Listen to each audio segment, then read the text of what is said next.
This is Rod Nation, plant your religion.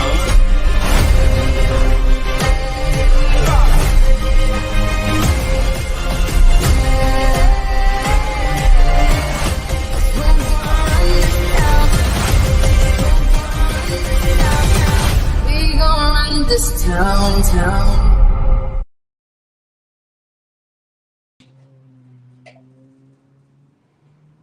Whoa, what's up, guys? I'm sure this is what you've all been here waiting to figure out how I'm doing this, huh? She's floating. No, there we go. For those of you guys that asked me, that's how it's done. What's up, guys? Adam here at Time Warp. Down the Time Warp studio. I have my wife here. She's going to answer... Well, she's going to ask any of the questions or relay any of the questions that you guys have for me throughout this process we'll be doing. Hi, guys. So there she is. You never let me say hi. Okay, there we go. Too much. I know. Anyways, you guys have any questions about what we're doing throughout the process, just let us know. Real quick, in the comments, if you live in the US or Canada, go ahead and hashtag Lime into the comments, and that's going to put you in to win some cool Limelight prizes that will be given away. You want to let them know what they'll be winning there, babe? You go ahead and tell them. I'll show them. So you'll win glue and some copper leaf. And some copper leaf. And we'll be using both of those today. So, oh yeah, sorry about that. Turn this down.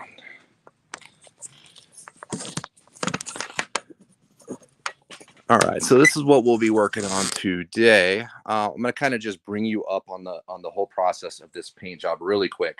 That way I can. So if you guys haven't participated in any of our lives or you're new to custom paint, I'm just going to quickly explain how this paint job has been built up so far. So basically I primed this with an epoxy primer because it was bare metal. And then I waited for it to dry. I scuffed it down. I put down a primer surfacer over the top, which that helps build up over the top. It's made to, this primer is made to build, and that way we can cut it down to fill any kind of imperfections and stuff like that. We do use two different kinds of primers because the epoxy primer does help with corrosion better. It helps with adhesion better, and has a lot of other properties that the sandable primer just doesn't have. So we do use those two different primers. After I sanded that primer surfacer down, I hit it with a black base coat, and then I flaked it with the Limelight metal flake here. So this pack is meant to mix with 1 pint of clear coat or clear base coat, Intercoat Clear. And in my opinion, it looks best applied over black base coat. Now, not all flake looks better applied over flake. It all kind of depends on the sizes. The size of this flake is 0.004 and 0.008. So two different sizes in this, which if you're wondering what this looks like, if you look at all the silver stripes here, that's what the metal flake is. That's the actual color. Once this is applied, we clear coat over the top, we wait for that to dry, and then we sand it smooth. Then at that point, we're just a silver metal flake. I tape out the designs. I use transparent candy paint. So candy paint is a transparent paint that I layer over the top. Considering it's transparent, you can still see the sparkle, the flake, underneath. So if you're the same sparkle you're looking at here on the brown is the same silver leaf there. It just has a tint to it. You want to explain what that actually is? You have the best way to explain that, babe. What's candy paint like? We've said this before. Oh, so the way I look at it is candy paint is like a Jolly Rancher because it's color but see-through, and then pigmented paint or regular paint is like taffy because it's still colored but you can't see through it. Right. So if we were to lay down a pigmented paint, a taffy paint, it would cover the sparkle because that's what that paint's meant to do. It's a pigmented paint. and it layers over the top and it covers. Transparent candy paints is not like that. The more you apply, the darker it's going to get to a certain level, but you're still able to see the flake or the pearl or the color that you have underneath. So we brought it up to that. I added a little bit of gold candy over the top of both the brown and the silver in a couple of the stripes. And that's where we're at right now. It's been clear coated, it's sanded smooth with 600 grit. I have it cleaned with glass cleaner. It's very important to make sure that you're cleaning all of the sanding residue off, because if you go to clear coat over this and there's like a little bit of a fuzz from sanding residue kind of just sticking into the paint, you're going to be able to see that, and it's going to you're going to kind of be able to see it kind of looking like there's sanding residue under your clear coats. I guess the best way to explain it, but it looks a little fuzzy, I guess. So make sure you're cleaning it really good in between. And now we're going to add some silver inlays. We're going to go with copper. We had a question come in that said, please explain a little about fast, medium, and slow activators and reducers for the audience, please. Okay, yeah. So basically everything in the Limeline brand is going to be medium reducer and medium activator. That's all I've ever used. Every once in a while when they're out of medium, maybe I'll get something else. I have never really found it that big of a deal in my climate. However, if you're working in weather that's really extreme, like you're working in 90-degree weather, you may want to slow down the process by one of two ways or both ways, using a slow reducer, which is going to evaporate slower. It's going to stay on the surface longer. Those extreme heats will make it act like what maybe a medium reducer would be, or a fast reducer. But you're able to slow things down or speed things up by using either a medium reducer or a fast reducer. Same goes with the hardener. You can go with a slow hardener, which is going to allow your clear coat to level out a little longer and not kick and dry quite as fast. Fast hardener, same thing, opposite way. I prefer medium on both ends of it, because I've never had any problem. I just felt like medium's always been the good medium ground, I guess that's the way to say it. But cool. Sorry, I'm talking a lot. Let's if you guys have any questions, we'll answer them, but I will get to taping. I'm going to use some 1/8 inch tape. Somebody asked, is black base coat the same as pigmented paint? It is, yes. So a black paint, a red paint, any kind of a normal paint, even if it has a metallic in it, it still would be considered a pigmented paint. It's what you would normally always see.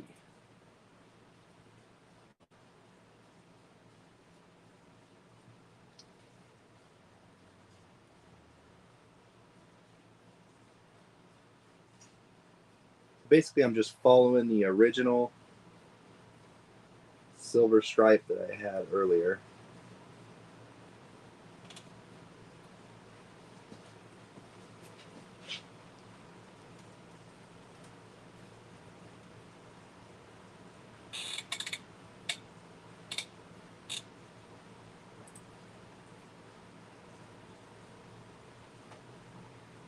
John says, love the new clear. Just painted a set of fenders and tank for a customer, and the clear lays on like glass. Oh, nice.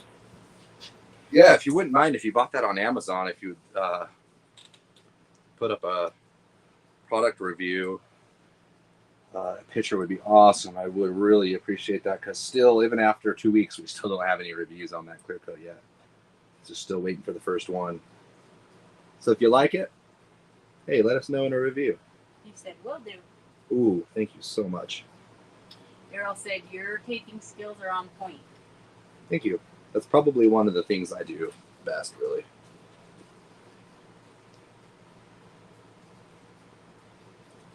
It makes up for my lack of brush skills, I guess.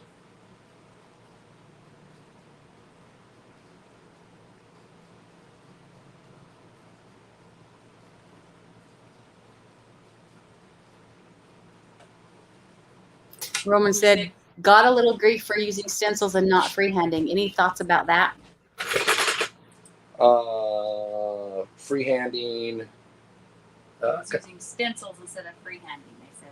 Oh, yeah. It depends on what you're doing. I don't mind stencils at all. In fact, you usually can't do as clean of a job if you don't have some kind of either a paper stencil, a freehand stencil. I mean, there's a lot of different stencils.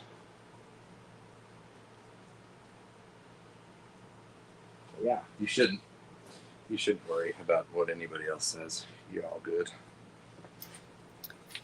Carrie said another great live would be to revisit the aluminum foil embossing you did on that hood. Man, I really love that one.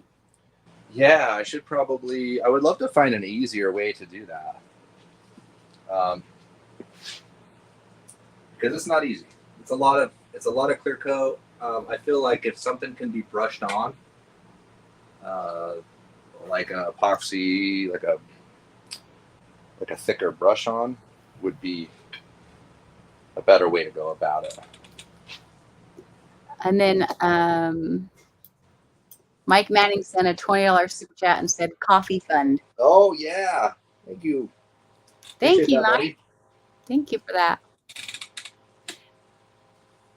Parrish asked, have you always used catalyzed clear for your candy, or have you used an intercoat clear binder for candy?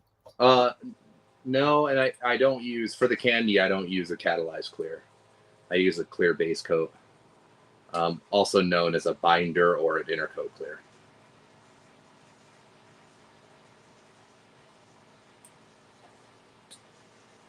Bruno says, what's the dry time on your new clear? I'd have to look at text sheets on that. It's been, once again, it's the medium hardener. It's usually 10 to 15 minutes. It all depends on how you spray it, and the temperature, the humidity. But usually it's around 10 to 15 minutes between coats. Swampy said, gave us a $10 super chat and said, I thought I would throw you a bone. Laugh out loud. All right. Thanks, Swampy. Yeah, I appreciate that, buddy.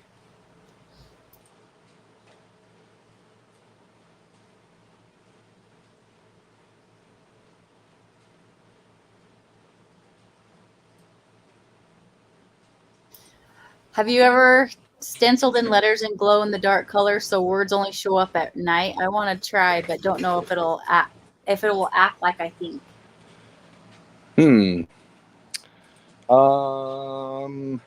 Yeah, I don't know. I have never really. I've experimented only a few times with the glow in the dark, to be honest.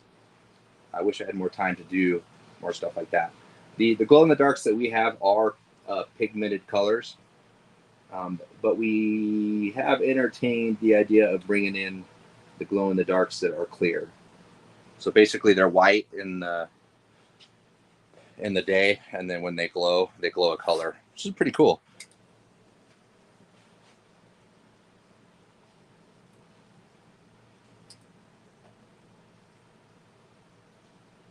Now, I just cleared this fender yesterday, so I want to be, it's a little risky getting on it so fast because I did clear it yesterday around this time, so it's been 24 hours.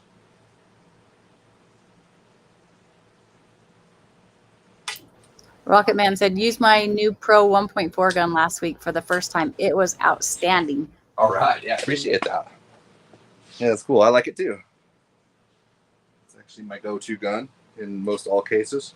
And if you guys see my videos on Instagram, I actually had Gene Winfield spraying with that gun, and I have the panel to that. I should have brought that so I could show it. Maybe next week I'll bring it so I can show it. Oh yeah. But yeah, I did get a cool souvenir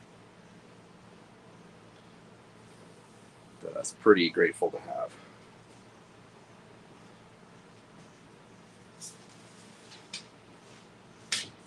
Was that the first time you met Gene Winfield? Yes.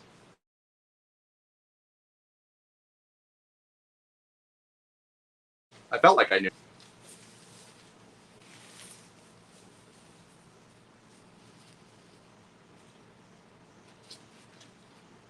All right, I'm going to use this plastic masking.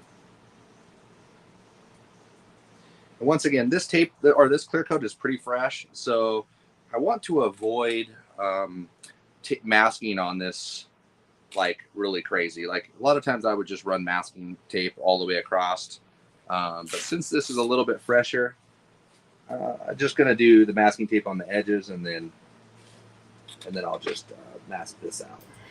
Daryl said, I just got a big box of goodies I ordered. Can't wait to get some of it. Can't wait to get into some of it this weekend. You got to tell those packagers over at Big Cartel to take it easy on the stickers. I'm going to have a full wall. Yeah. Let's go slap them around outside the city everywhere. There you go. Slap them on a.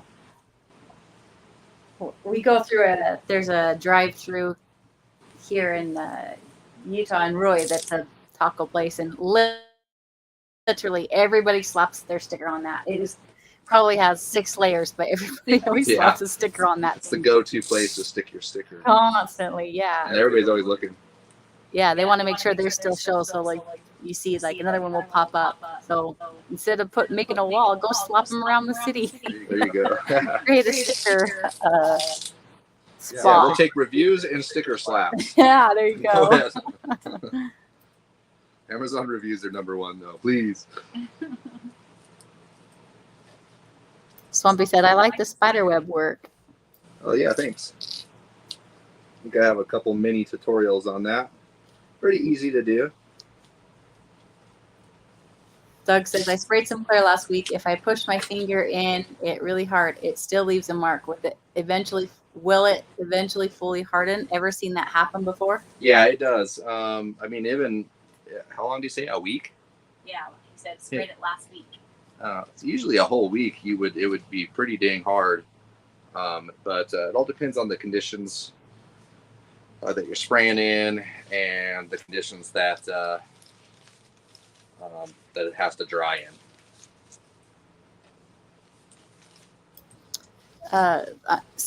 Hardwire said, I'm getting ready to do a Dynatank, my first paint job. Your show is inspiring some great ideas. I want to try water slide, but does it fade badly over time?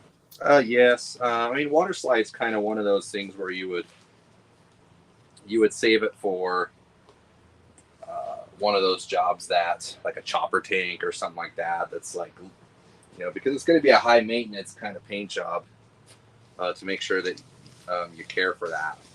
So it all kind of depends on. I would never do it on I would only do it on a chopper. That's my personal opinion. Or if somebody, like a back of a trunk of a bagger, if somebody wants like a portrait of like their grandpa or something, maybe something like that. But like on the sides of a tank, I would say that you're better off like airbrushing something. That tank's wiggling. The what? That tank's wiggling on This is the fender? Or the fender. Yeah, sorry, that's what I meant. Craftum's Custom Paint said, I'm still using the original gun you had for clear. Still working awesome after 2 years. Well, that's been a minute. Looks like Carrie gifted a membership too. Awesome. Thanks, Carrie. Nice. Yes. And speaking of that, somebody on the membership page on YouTube, they did win a copper leaf and we can't go back into the comments to see who won that, but yeah, make sure you hit that. You hit us up on the info at Limeline Paint Supply if you win or have won. That way we get your information. So most of you already know that. They've been here before. We've said it plenty of times. Nice. It looks like she gifted it to Cliff. So way to go. How awesome. Right, Welcome Cliff. to family, Cliff. Ryan said, You're part of it, man. You're part of it. Ryan Christensen said, keep teasing us with that masking plastic. Yeah, I know. This stuff is good. It's just it's a hard one to import. Daryl said he's literally going to have those stickers everywhere. Looks like Carrie gifted another membership too to Bubba. Welcome to the fam, Bubba. We got new family. We love new family. Yes, we do. Choppa Bob Custom says, "What's up, brother? A much slower pace than in Havasu." Oh yeah, what's up, dude? Yeah, this is it's a little more quiet. The angry leprechaun said, "How long are you waiting after to spray the clear the sand and spray your candy?" I like to wait at least 24 hours, but it all kind of depends on the once again the temperatures and how you spray it and whatnot. If you're in really cold temperatures, it's going to take quite a bit longer for that clear to activate. Parrish said, when you spray flake with a gravity feed gun, how are you keeping all the flake from sinking into the head of the gun?" You just kind of keep it agitated in the gun, so I'll kind of shake it up, and then it's okay as long as you're spraying. Usually, it kind of depends on the flake that you're using. Our flake takes a while to sink, so it's going to stay good as long as you're still spraying. And when you go to wait for your next coat, turn the gun upside down. If you're using the disposable system, turn the gun upside down and then pull the trigger and then make sure that that's sitting upside down. If not, you're going to want to take what's in your cup and pour it into another cup, and then you're going to want to pretty much clean your gun out every time. Every coat, you're going to need to clean your cup out. Yeah, but good question. Yep. If you're just using a regular hard cup on the top of your gun, you're most likely going to need to pour the leftover flake after that coat into a cup so you can pour it back in so it doesn't all gather into the bottom of the tip and clog up your gun. Hardwire asks, "Can you do two different candies, almost like a two-tone paint job?" Yes, you can blend one into the other. So you could take a red on one side, a yellow on the other side, blend them together, and you'd have an orange in the middle. Basically, this root beer brown right here is all three primary colors, the red, the blue, and the gold mixed together to make that brown. And then I took the regular gold, put it over the top of the brown, and then it tinted the silver, this gold right here. And then I finally pulled these silver stripes, which are left the original metal flake. And then it's not too confusing. I'm talking a lot. Okay, sorry, go on. Do you have to clear coat immediately after spraying the glass, or can you wait? After spraying the glass, yes, you're going to want to. So once you spray the glass down that's mixed into your clear coat, you're going to want to hit it with 3 to 4 more coats of just clear as you're going. So just like regular dry times, you're going to hit it with 3 coats of flake and then 3 to 4 coats of regular clear over the top to help build that layer and the texture down. Remember that the glass is harder to vary the texture. So if you're looking to make your life a little bit more easy, the metal flake is probably the way to go because that's going to smooth out faster because it does need less texture. Kent asked, "Did I miss a live for the fender graphics?" So yes, the fender for the FXR, we'll be back at that next week actually with the metal flake. But yes, we were working on the FXR project and we'll be back on that next week. I just had this other. I figure we haven't done leaf for a while, and I've had a lot of questions about it, so here we are. I'm doing some copper leaf. You just want to throw everybody off. Yeah. And my booth is filthy, and I need to clean it before we metal flake. John said, "Review done." Oh, all right. Man, I look forward to actually seeing a few stars on there. Yeah, thank you so much. That makes such a huge difference. Especially when there's none. There's no record of anything being any good. So, yeah, thank you. Eastern Speed Shop said, "I give the stickers to all the kids that come into the shop. They love them." All right. That's a good idea. Well, an Eastern Speed Shop was one Yeah. that's been talking about doing. Yeah, so we actually are starting to get that list together. We actually have most of it together already. I actually did do most of it. You did do most of it. Yesterday, I think. I finished it yesterday. John R. said, "Family's getting bigger every week." Yep. Yes, appreciate Love it. Yes, we love a big family, especially if it's all cool people like you all. Yeah. That support our coffee habit. True. James said, I did a Waylon Jennings chopper tank water slide. Thanks for teaching. Oh, Wow. really? That's cool. That sounds cool. I'd love to see that.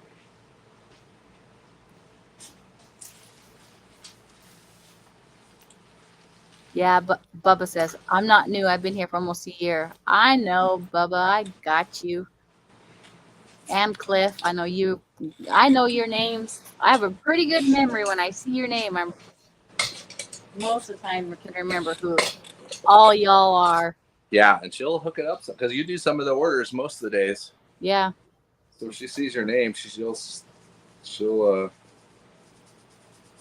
who knows what kind of mood she'll be in. I'm just gonna throw a whole roll of stickers in what's his name's box next time he orders. Be like, what the hell? Oh, there Get you go. sticking, buddy. Merry Get the Christmas. sticking. Go tag up all everywhere with the stickers.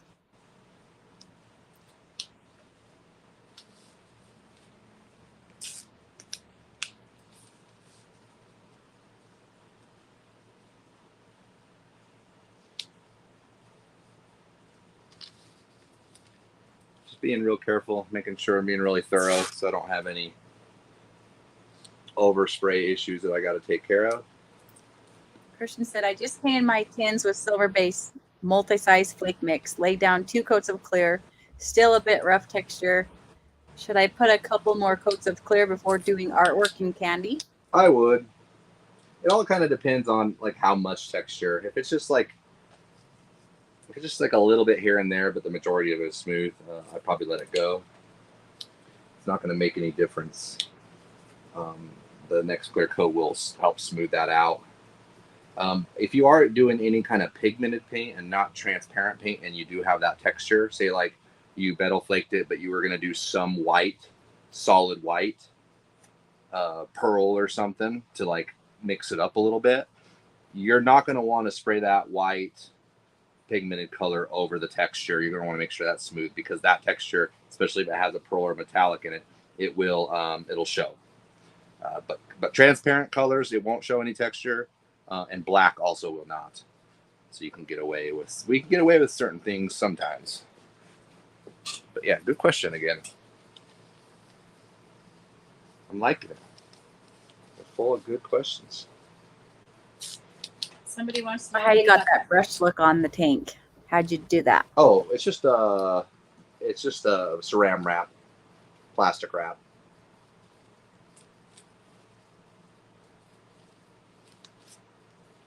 Yeah, just basically what I did is, and we've done it many times, basically I just took a gold pearl and I dabbed my plastic wrap in the gold pearl, and then I just dabbed it onto the black base coat. And then I candied it with the same brown pearl, or same brown candy. What would happen when you put a same color like blue pearl then the blue candy over it? Would it kind of disappear the blue pearl effect? It will. Yes. If you were to put a bigger blue candy over a blue pearl, it all depends on the metal flake. If you're using like really large flake, like 0.25 or bigger, or if they even have bigger, I think they do. Then it's going to leave more room for the background to show through, because it's just more bigger specks, rather than the limelight is smaller but still just as sparkly as what you would see for big flake. In fact, I would rather have the smaller flake myself, just for ease of use and the overall look. But yes, that is a look if you're using very large flake. But I feel like if you're using small flake like the limelight, then it's probably not worth it.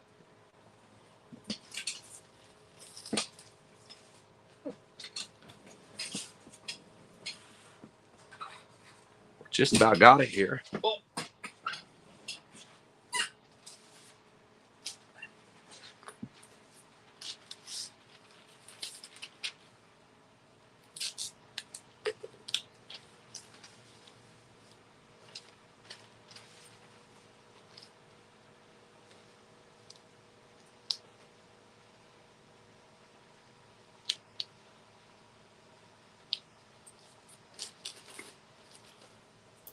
Matt57 said, I'm going to be painting a red, white, and blue Honda. Can I do all colors in one session, or should I clear over each color before moving on to the next?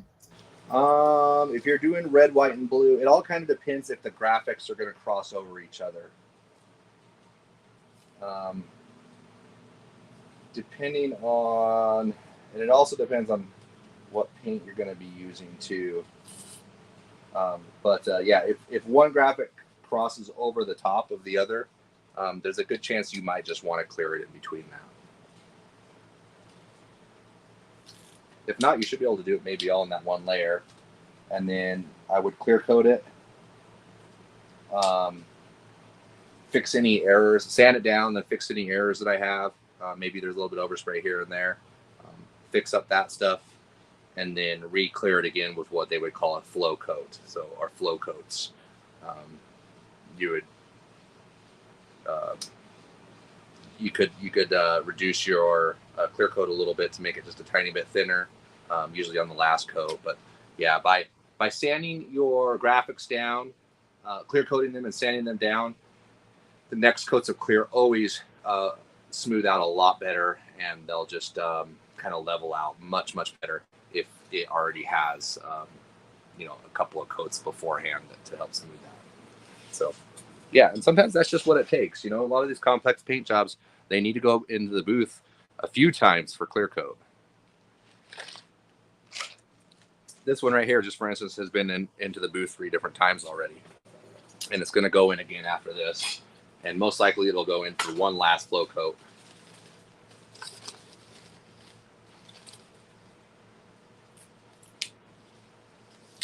Somebody said, I got me one of those paint pouring and stirring doohickeys. Love it. Which what did you get? I don't know. That's why I said it. Okay. What are you talking about? You need to know more about this doohickey. What is it? Okay, we got it masked up. That took a little bit of time, but it's nice and neat. Tina's been a fan for 33 years. Wow. Back when I used to run a forklift. Back when I was cool. How long do I wait before pulling masking tape around gas tank hole after clear coat? Should I use a razor on the tape edge or just pull it straight off? I would always use a razor blade in there to kind of cut any kind of a bridge between the paint and the tape. Yeah, don't definitely use a razor blade. A brand new one. Are you able to see this okay? We're all good? Yes. Okay.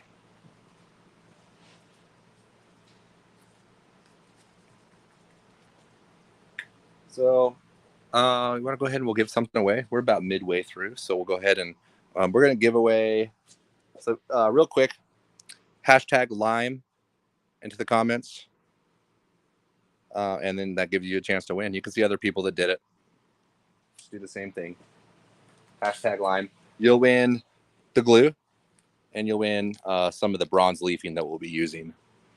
And once again, this leafing can be candied. So not tonight, but on my next go around, I'm actually going to end up candying this on the edge and blending it in. And that'll be probably another short video on that. I don't know. But you guys will see the process. There's actually a full video to both this fender and the tank, exactly how I painted it. So stay tuned. Any tips on spraying metallic base through an airbrush? My Avanti airbrush struggles a bit when doing so. Yeah, because sometimes those metallics are a little bit too big to fit through the small little airbrush. So it's a pain in the butt. I would say getting a bigger airbrush like this one has 0.07 tip in it, and this one actually does spray metallic pretty good. The other option is to go with the Limeline minigun, which is a 0.8 millimeter tip. You can dial down the spray pattern and actually get it down to where it's not airbrush size, but you can do a lot with it. John asked, what tape are you using? I think he's asking about with the plastic on it, maybe. Oh, the plastic tape is just a plastic tape from a manufacturer that I'm testing. supposed to have it in stock by now, but it's not. It's not happening. Looks like I overmasked a little bit right here. Dealing with fisheye in my top coat clear. Have you ever ran into this? Yeah. It sucks. It's one of those things where like sometimes you can't really nail down where it's coming from. I know if you like spray WD-40 in your paint shop, it kind of goes everywhere into the air, and it could land on all kinds of stuff and cause all kinds of havoc and take a really long time to get rid of. Any kind of spray lubricant can do that. Trying to think of what else. Not cleaning your wax and grease remover off. Eating chicken wings before painting. There's a lot of stuff that can happen that can cause that. If you see it happening, there's couple things you can do. If it's on your first coat and you see it happening, let it set up. Don't with it, because your first thing you're gonna want to do is hit it with more clear to see if you can get rid of it. No, let it set up, because if you go to pound the clear on it, all it's gonna do is make those fish eyes and those valleys deeper, and they're gonna be harder to cut in. So let it dry for a good 15-20 minutes. Put a few light tack coats on there, kind of build up a little bit of material, and then you can go back to wet coats, and then hopefully by that time you're filling in some of those fish eyes. You can also use fisheye eliminator, which is just a little bit of an additive.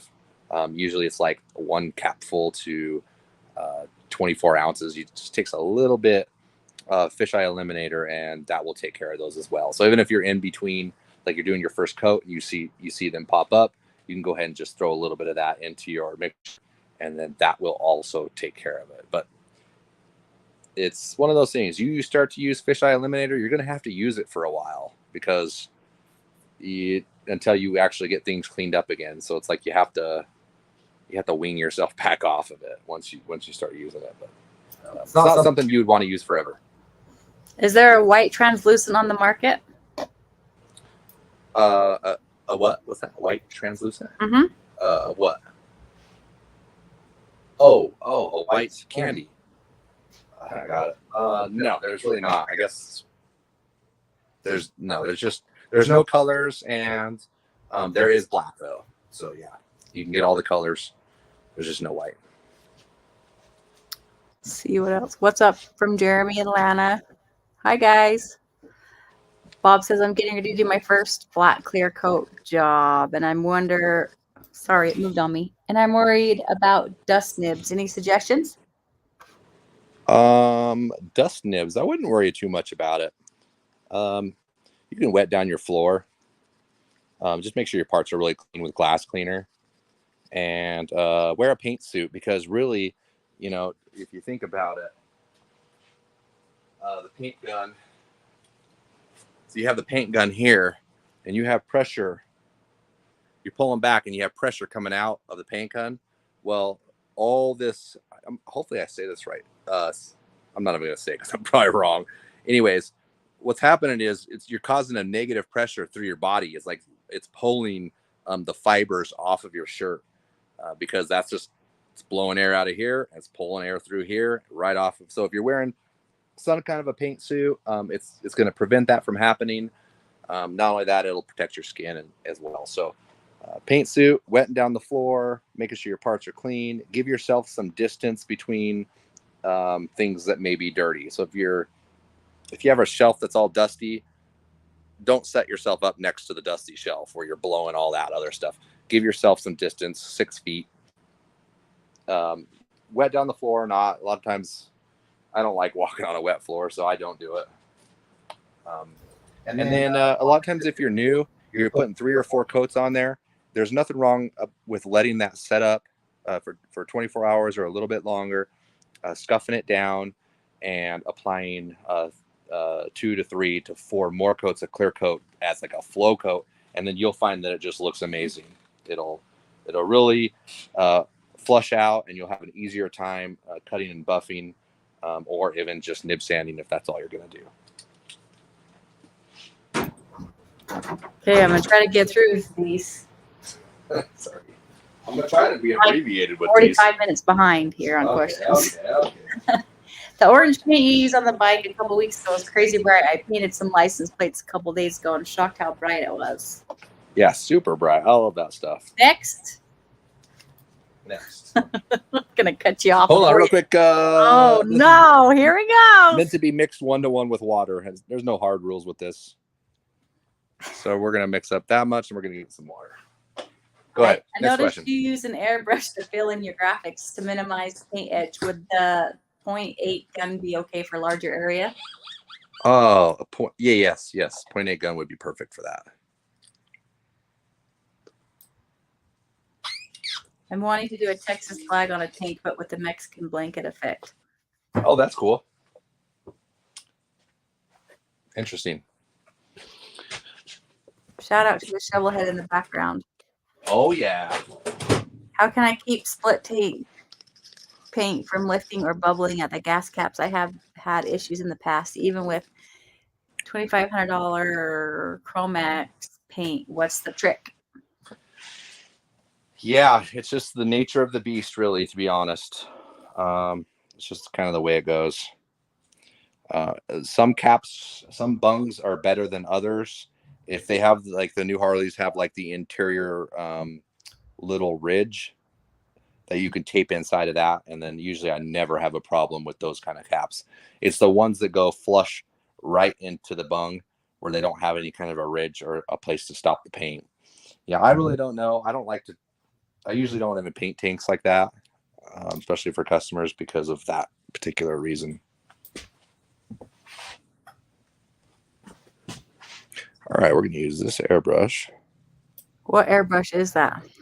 This is one I'm testing through a manufacturer.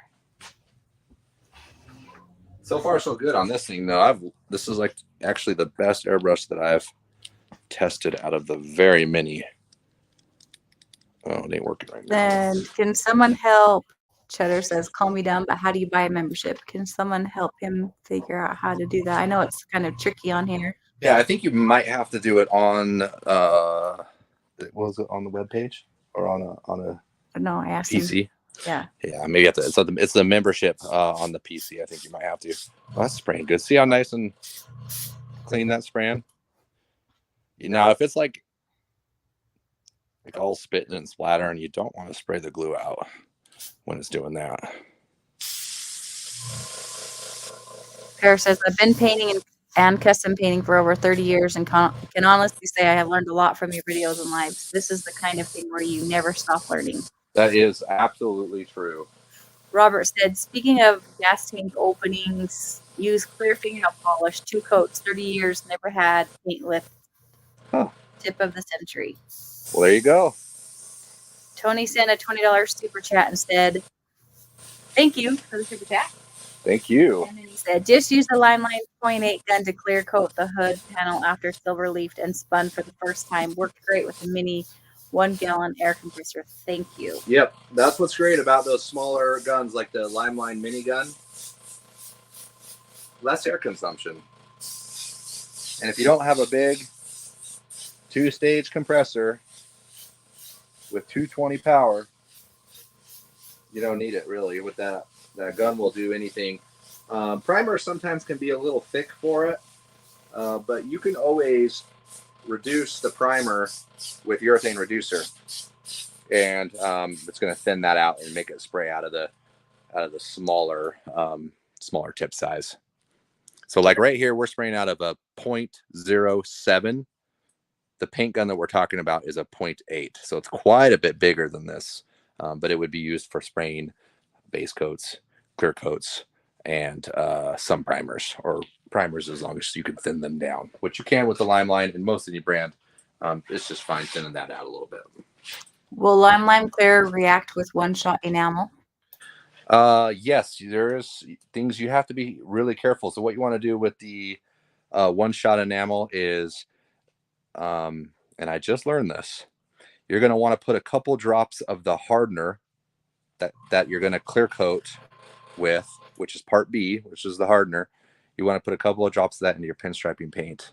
That way, the pinstriping paint will have the same hardener, and apparently that's supposed to help it all work together. But also, it's a very important rule. You need to apply some tack coats, very, very light coats. Instead of just hammering down the clear coat like first thing and getting it all thick on there, you need to lay down light coats, just like I'm doing here, light coats, and build that up to protect it, to give it a level of protection before you go and hit those heavy coats. Because what's happening is you're trapping those solvents, and those solvents could attack the pinstriping paint, because it's an oil-based paint. It's not really meant to go together. So you kind of have to ease into it when it comes to the clear coating over your pinstriping paint. But remember, add a little bit of the hardener in there. What PSI do you spray for the glue? Usually the highest pressure that the little compressor will allow me, which is like 20 PSI, I think is what it's about at. Let's see what it says here. It's hard to read. Someone said they got the glue that was like string cheese. Oh, yes. And then they said bad batch ? Yeah, I think we've had a bad something happen in transit or something. Some either it got frozen or something. Let us know. Info at limelinepaintsupply.com. Let us know that you have a bad bottle of glue, and we'll get that taken care of for you. When leafing, have you pulled the tape first, then lay the foil? Yes. No. I'm gonna lay the foil before I pull the tape. I've had issues with the leaf teeing, maybe tearing during turning. Look like you're spraying a lot of more glue than I have. Yes, I'm still spraying it very light. I'm gonna put one more light coat on this here in a second. If you're having problems with burn through, you could have a glue problem. You could also maybe apply the glue too thick and it's breaking. You may be using different leafing, or in order to fix that problem completely, like we're going to do here, is we're going to double leaf this. We're going to leaf it, glue it, leaf it, glue it, and leaf it one more time. So that way, when you spin it, you do have that safety underlayer of leaf to protect you. What's the best way to clean sizing glue out of the airbrush? I like to use just regular water. You can use glass cleaner too. Where can I get the water image of God? Oh gosh, I lost it. Where can I get the water image of God and the devil print that was on the gas tank? I think it's called Dante's Inferno. You can just Google that and you should be able to find it.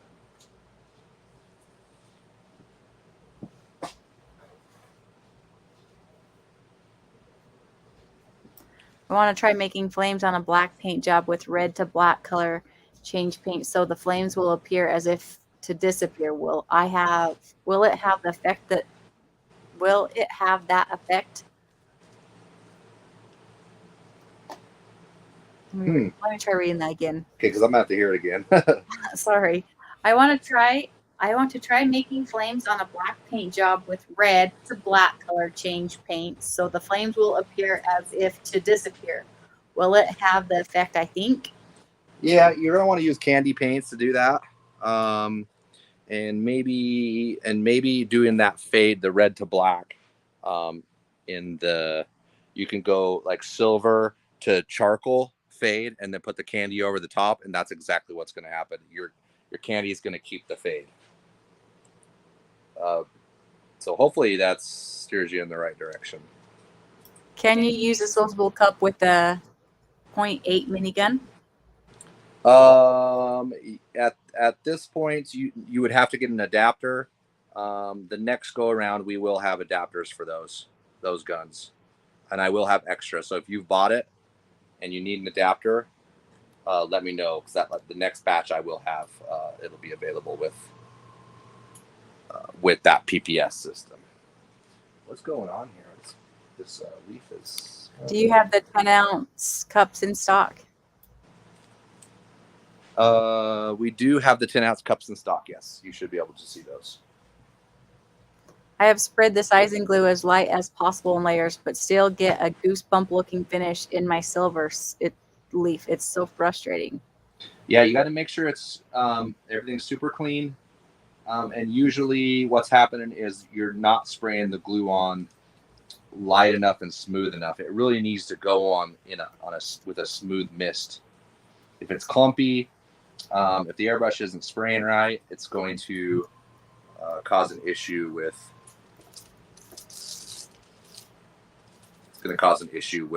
texture, because this leaf is so thin that it just basically takes on whatever texture that it lays on. What types of paint or designs should I avoid as a first timer?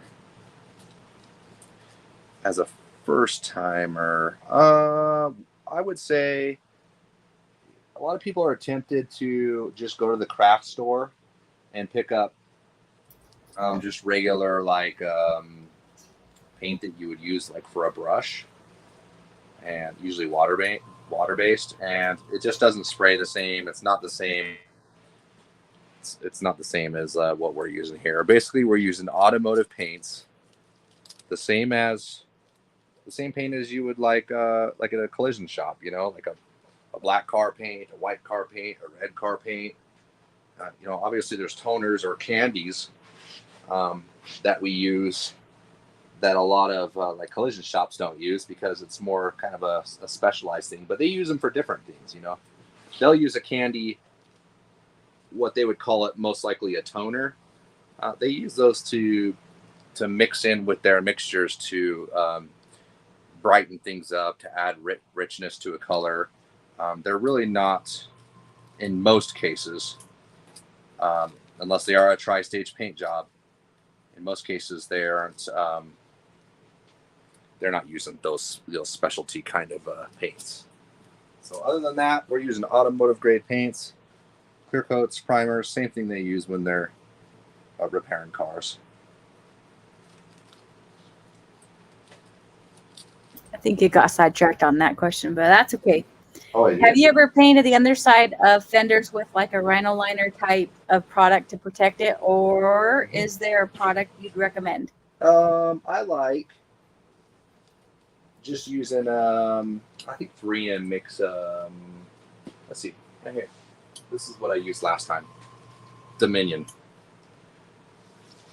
This has this actually sprays really, really nice. There is some super cheap stuff that you can get. It kind of turns brown and it doesn't really dry all that well.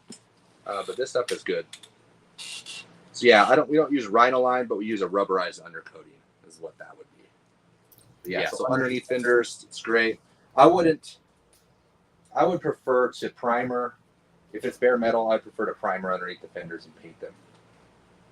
How much success have you had with color water transfers? Do you prefer to work with black and white? Color's fine too. Yeah, either or, it wouldn't really matter. But yeah, I think most of it's been black and white that I've worked with. Get you a dang it, what's it called? Is it gilding brush? Yes. You won't have that problem getting the sheets apart and wouldn't be wasting so much. Yeah, I need to get me one of those. I've actually been looking for a manufacturer on those. And good beginner airbrush to get for doing Harley tanks and fenders. A what? I'm sorry, get a what? Good beginner airbrush to get for doing Harley tanks and fenders. I would say go to Harbor Freight and you can get the Advante airbrush. That one works good. They also have that combo pack that works pretty good too. Although the airbrush that's in the combo pack is not as good as the airbrush that you can just buy by itself. It's like a lower version. Do you sell the water image sheet of the God and Devil on the gas tank? No, you can go on. It's just water slide image transfer paper. That's the paper you would use to print it out. You would use an inkjet printer. There's a couple different methods. You can use the white paper or the clear paper. I have a couple of videos on how to do either one. Guiding, it's called, huh? Guiding? Gilding. Guiding. Yeah, there's a lot of words for this. Did you tell me we were going to spin the wheel? Yes. Now that I'm caught up on questions, All right. you tell me when. Let's do it. Now? Yeah, I'm just pushing down these edges. Okay. Let's do it. All right. Good luck, guys. So you're gonna win the glue and the copper leaf.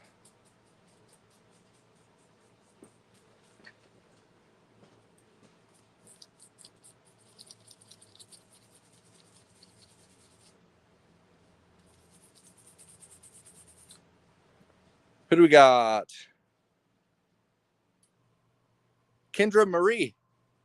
Congratulations.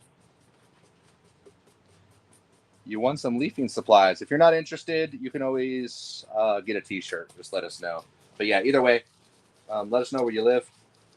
Email us at info@limelinepaintsupply.com. Let us know what you won. And we'll get you taken care of. She said, wow, thank you. First time winning. Congrats. All right.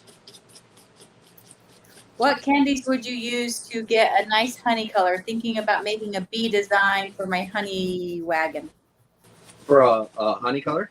Yeah. I would take the gold and just a splash of red in there. To kind of like give it just a slight bit of an orange tint to it. Or shadow it with that color, whatever you plan on doing.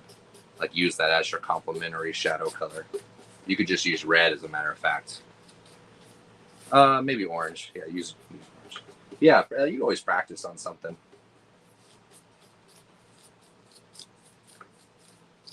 Do you have a video of, let's see. Where am I gone? Do you have a video of removing a layer without messing up layers? No, I really don't. It's not easy to remove layers once they're on. I'm guessing you maybe had some kind of a problem, maybe some paint ran or something. Yeah, not an easy thing to do, but let me know if you need help. You can DM me and I can take a look at something if you need me to. Could you do the leaf for like a logo, or would it be too difficult with the thin lines? No, you can do it for sure. Yeah, we've done it before. I think I did a Chiefs logo on the back of a helmet. Okay, that looks good. I'm gonna go ahead and spray this other side and get the first coat down on that. Make sure this is clean.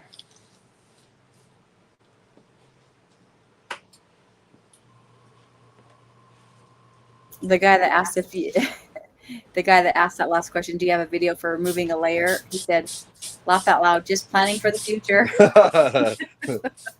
Oh, come on. Try not to put yourself in that predicament, I guess. Come on, you can do it. See how I'm like pretty far away from, I'm like 9 inches away from this, because by the time that the glue hits the panel, it's about this big. Because if you're spraying this close, you're spraying a dot that's tiny. If you're spraying, 6 to 9 inches away. Chad said, dang, I forgot to charge my computer. I have to run to the shop and grab the charger. Don't do anything cool for the next couple minutes. Okay. Well, I'm actually doing the same thing, so. Wait. Tell me to grab me a sandwich while he's out, huh? Come back with something good. So yeah, once again, keep it. Oh, I need to mask this off from this side. Joe says, I noticed you didn't time the glue or do the knuckle test. How do you judge? You really don't. You don't really need to time anything. The only thing you need to do is not wait too long. I think that's the only thing. There really isn't any, wait time. You're gonna apply down even coats. As long as it's had time to flash off and it's not wet, you're good to go ahead and apply that leaf. That's being is if you touch it like right on the side here and it sticks up and it stays on your finger, it's too early. But it's going to dry fast because we're applying it slow. You can always apply more coats. You don't need to do 3 coats or 4 coats. You can do 5 coats or 6 coats. It doesn't really matter. But just don't let it beat up and create a texture. Make sure your airbrush is spraying nice and smooth. And then you're not going to have any problems. Keep your distance. That way we're covering the whole area. Also, if I come in at this angle and I'm spraying right here on this angle, I'm going to miss this whole edge right here because it's just going to force it right past that. It's going to kind of bridge over that, not getting any glue in this corner. So it's always a good idea to make sure that you're spraying down perpendicular to the surface. And that way you're not here. You can be here as long as you're going to be here to make sure you get that corner. Does that make sense? Everything has to have glue. John said, okay, I can't find the 10-ounce hard cup anywhere. Looked on Big Cartel and Amazon. What? The hard cup? Oh, just the hard cup. Is he just looking for the hard cup? I don't know. Yeah, the hard cups. But if it's the pack, the 50 pack or the refill pack, they should be on there. Jamie, Mr. Wim Trevino said, hey, my friend, just checking in, looking good as usual, and definitely good information. All right, thank you. All right, so we're filling tacky right there. Nothing is stringing up. I'm going to let this sit just for one more second. I'm going to put one more light coat over everything to make sure that all the glue is pretty much uniform. And then I'll lay that next layer of leaf down.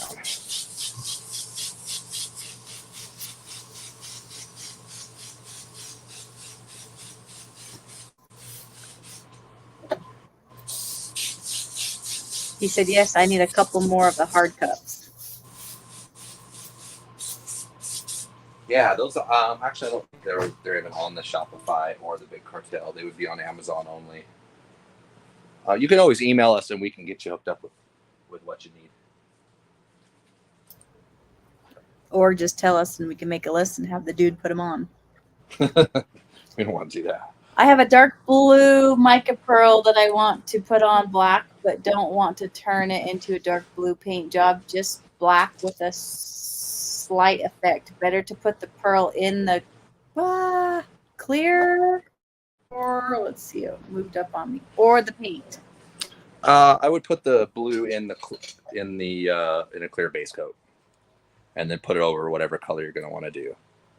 So if you took a black base coat and then just did a couple light coats of the blue pearl in clear base coat over the top, it's going to still be really dark because the majority of it's going to be that black base coat. It's just important if you're just going to do a light coat, make sure you just do it as even and as slow as possible. Just a little splash of the pigment powder into that clear base coat is all you need. Joe said the airbrush car and bike scene died in Australia. The what died? The airbrush car and bike scene. Oh, it died? That's what he said. Why? We love Australia, and we always thought that they loved us. Well, at least as far as the car guys, you know. Do you have a specific airbrush for the glue, or are you using both paint and glue through one? I preferred it to just. Oh, that thing broke before I laid it down. I prefer to go ahead and just purchase another airbrush for the glue. If you're doing a tri-coat red like this mysterious red sunglow I've been commissioned for, would you clear in between the coats or spray base, mid, let it set for 24 hours, then clear? Yeah, you wouldn't even need to let it sit after the mid coat. So yeah, base coat, the mid coat, which would be kind of a transparent, and you can go straight to the clear coat after that. You shouldn't have to wait. Jeremy said, being colorblind, how screwed am I at laying down a Mexican blanket? Yeah, I could see that. Well, you're going to need some help, buddy. I think Carport's Low is also colorblind, and he is a painter. Yeah, I think his wife helps him, though. You're like, honey, that's blue.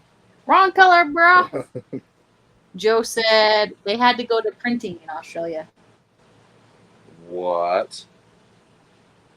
Lame. This is news to me. I always thought they were ahead of the curve over there. Down there. Are they down under? Down there. Yeah, that's lame.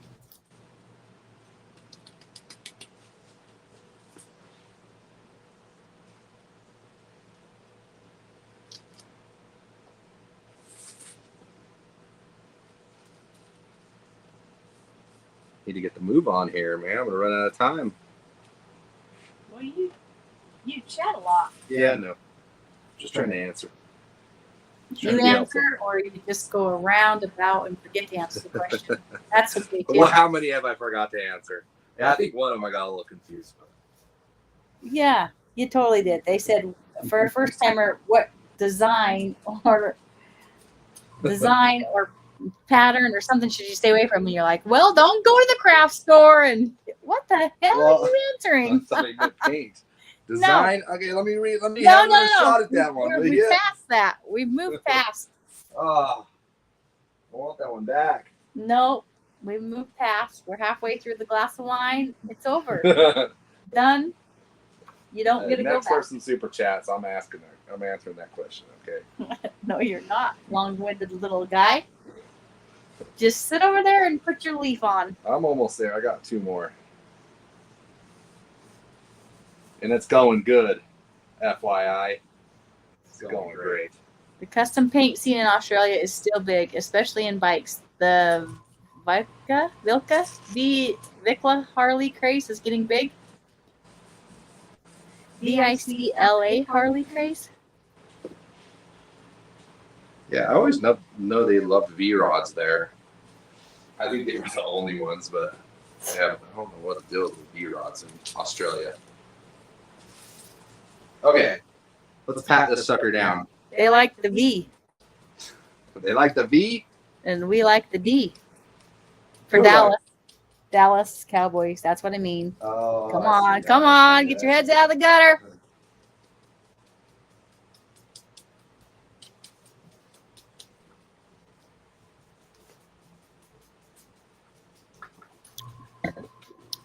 They don't get to enjoy football like we do. Their football is a little weird. Yeah, it's not the same, is it? No. Not the same. V-Rod equals Porsche Davidson. Porsche Davidson? Is that what he said? Yep. Yeah, yep. I concur. Just tap it in. Give it a little tappy. Little tap. I saw a V-Rod with ape hangers last year. Imagine that. Can you picture that, babe? Say it again. A V-Rod with ape hangers. No, you lost me. Okay. Most people would be like, what in the hell? You lost me there.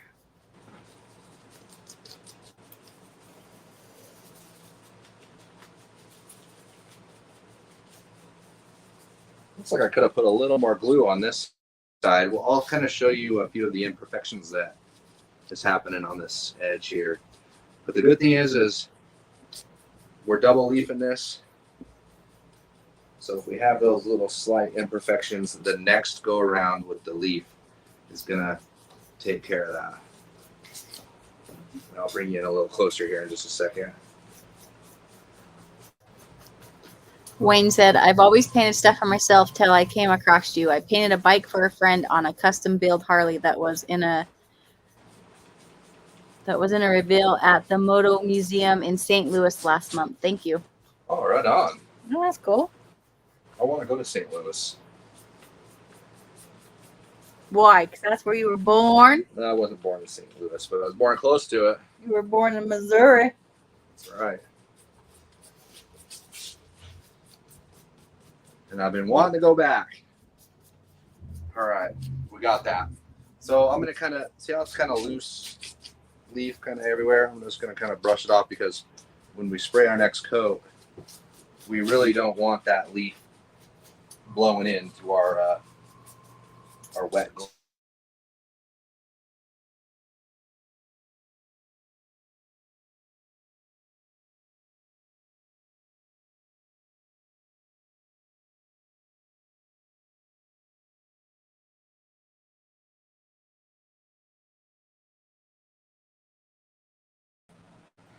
Okay, we're back.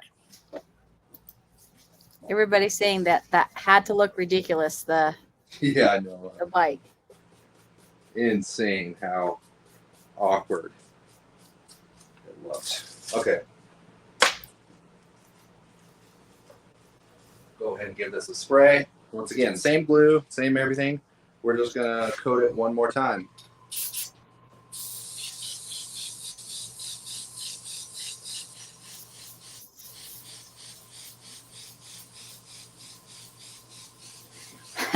Bubba said, "Bring a gun. St. Louis has gone to shit." Oh no! What the heck going on there? And all this time, I thought Adam was a Yankee.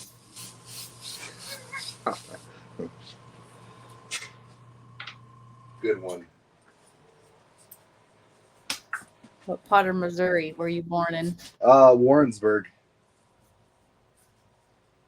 Apes on a V-Rod would be like kissing your cousin. Oh God, that's funny.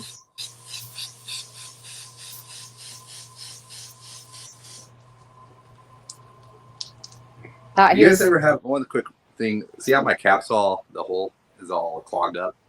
If you ever have problems with the paint not coming out fast enough or the glue, in this case, there's a lot of times that is plugged. And if you lift up the cap and let air in there and you push it back down, you notice that spray is good again.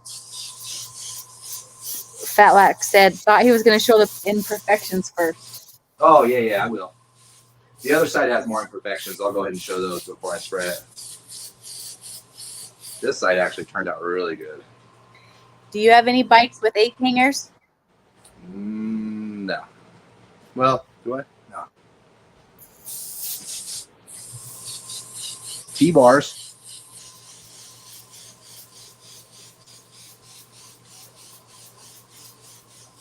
I think everything I have has T-bars or drag bars.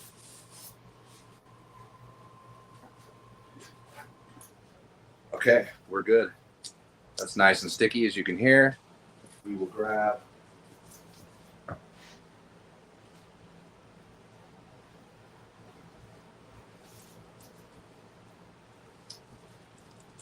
leaf.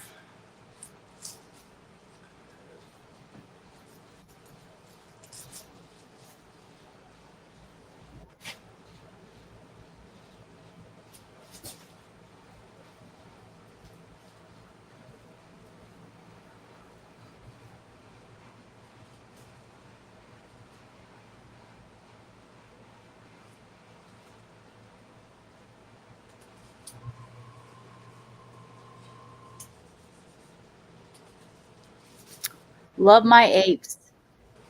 Chattanooga has gone crazy too. John said, love my apes. Everything I have has apes, says Wayne. Drag bars for the win, Jason said. John said, the whole country has gone crazy. Yeah, I got a lot of apes are comfy on a lot of bikes, but I don't know. Something about the control of having T-bars and Josh said, meat hooks for me. no way. Meat hooks. You know what those are, babe? Is that where you hang beef from? Yeah, they're like bars that look like a meat hook. Like what Captain Hook has on the other end of his hook, like a hooky looking thing. Trying to picture it. Yeah. I'm trying to picture what meat hooks would look like on a bike. Yeah, they've been around for a little bit. Yeah, not sure about that. Can't put T-bars on a bagger. You can't? I don't know. Road glides with the T-bars. I think they look pretty gangster.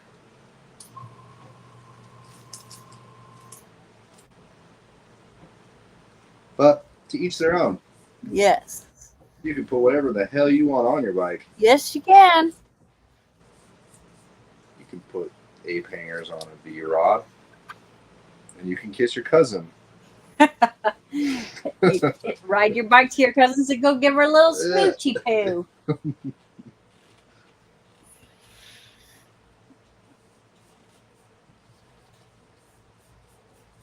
After you paint one of your projects, how long can you wait before you clear coat it? You can clear coat it right after you're done painting.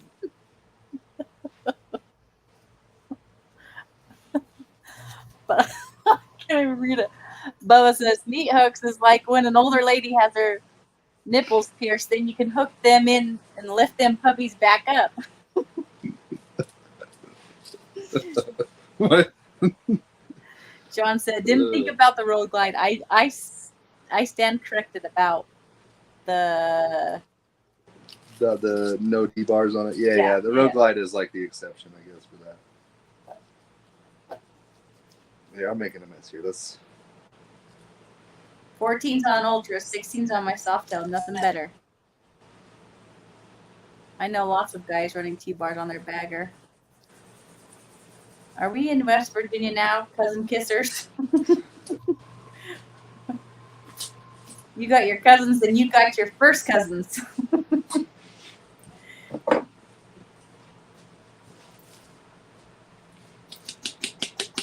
Well, now I can't unsee that. Said.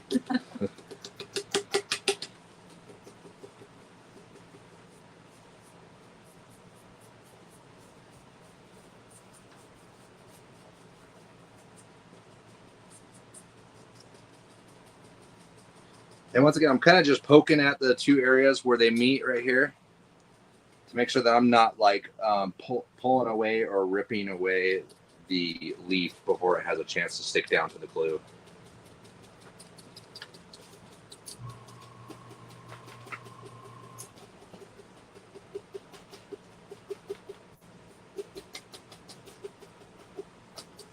Okay, that looks good. I'm going to go ahead and use the roller to make sure that we have good contact. So we do have this little roller that comes with this kit. Oh, Cheddar sent me a picture of some meat hooks. Okay, that's not too bad. Yeah, you like those? Yeah, I don't mind those.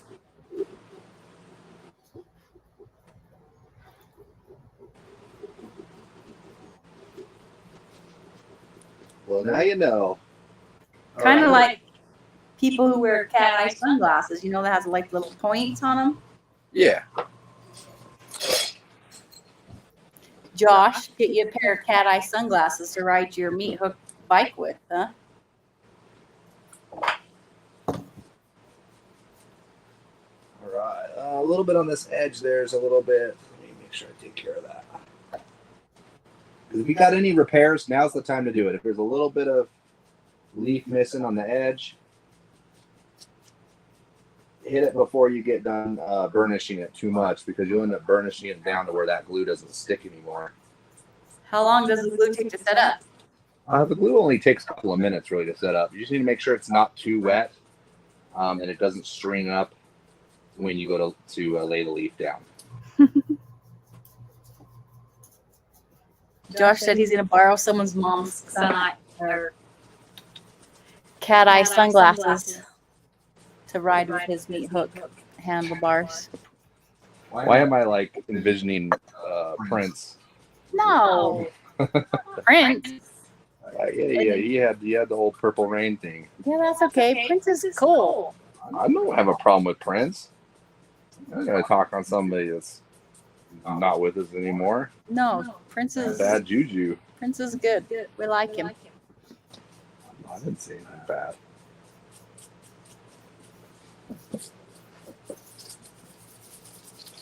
I came out to smoke. My wife says she hears the Utah in you, whatever that means. Yeah, it's the probably because I say mountains.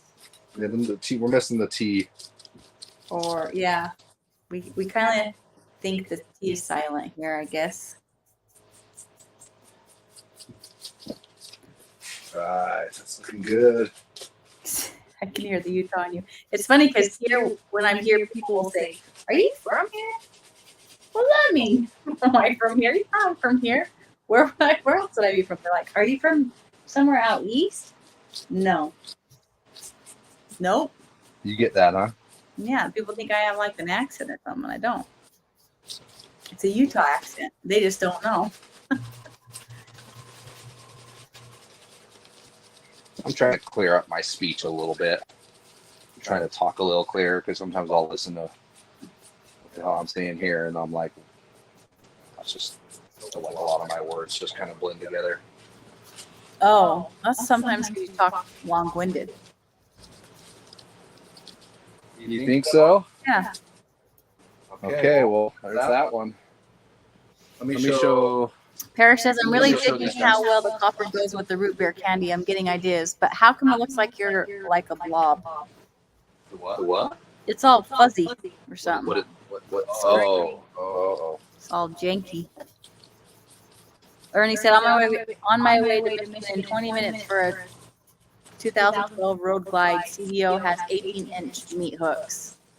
All right, there you go. You don't even have to buy the meat hooks. They come with the frame, man.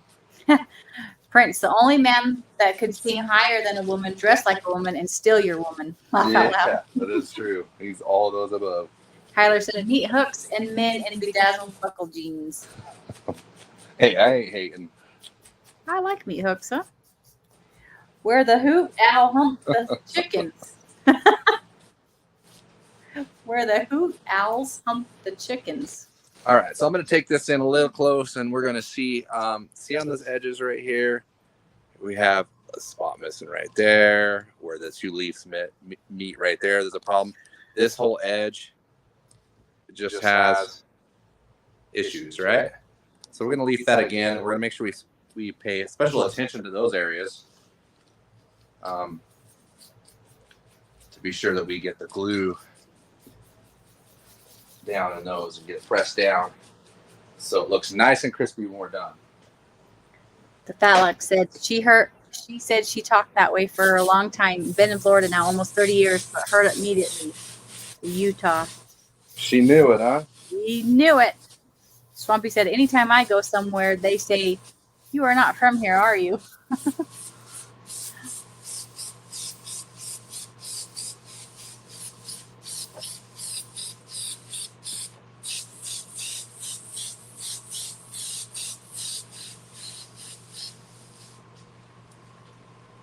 Okay, we'll let that dry just a little bit. Make sure we're still full.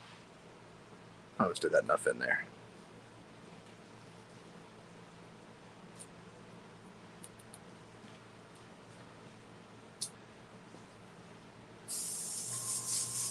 Well, this is the kind of bike that Prince rode. What kind of handlebars are these? Let's see.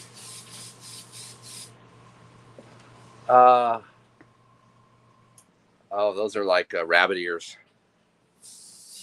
That's a badass bike. It's not a Harley, but it's like a Honda with a windjammer on it, if I'm not mistaken. What jammer? Windjammer. It's like an aftermarket, like, I don't know if a different company makes it. My dad had a Honda that had a windjammer on it, and I love that bike. Well, did it have bunny rabbit ears? I kind of did. Yeah, it did. That's kind of what came stock on those. I don't think a lot of people really change their bars on a metric bike. Most of the time, people just left, especially back there, I think just left it.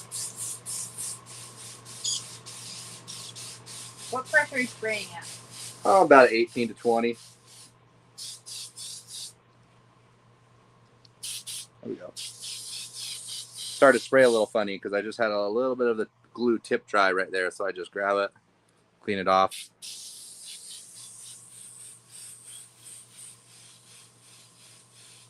Okay, last coat.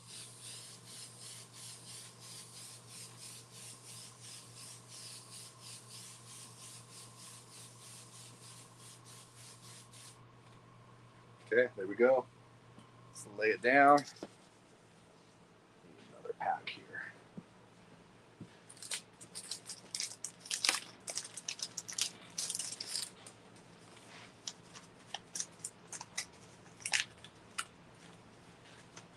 Aren't you worried about the glue overspray getting on the other side of the gold leaf? Nah, it's clear. It's not really going to make any bit of a difference, and you're not going to be able to see it.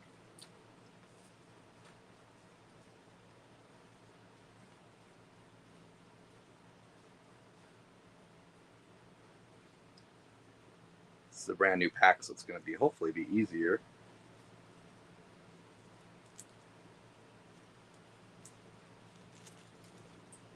rifling through all those bills. What are you doing? Pick one. Well, it's really important to get these down nice and straight.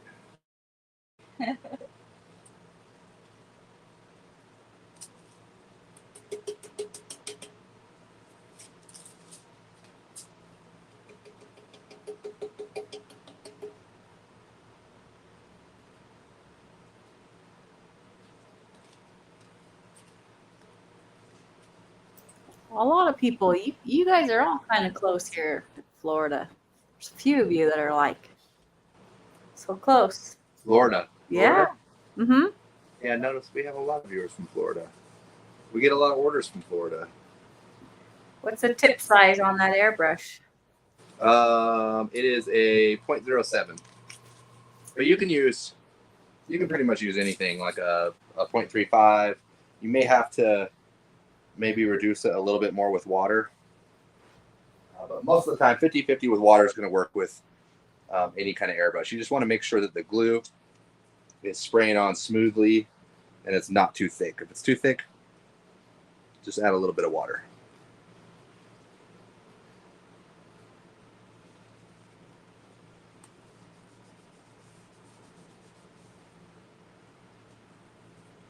Probably spin this so you guys can actually see what I'm doing. Did I put that on the right side? Huh. You're about to get a lot of orders from Kentucky. Oh, yeah.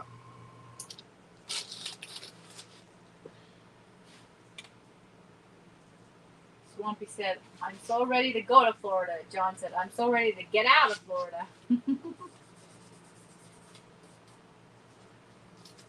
Isn't that weird how that is?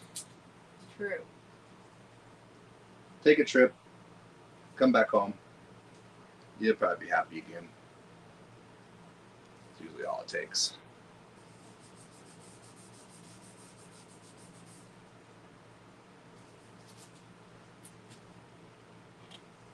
Get a lot of orders from Las Vegas. A few, yeah. Las Vegas? Las Vegas? Is that real? There's no way that's real.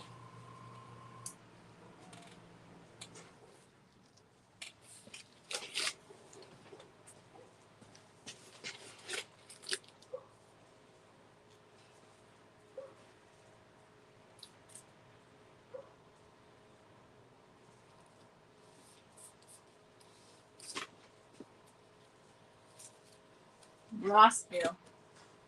Rossville? Mm-hmm. I think that's where Swampy's from. Oh, okay. Then we must. Yes, sir.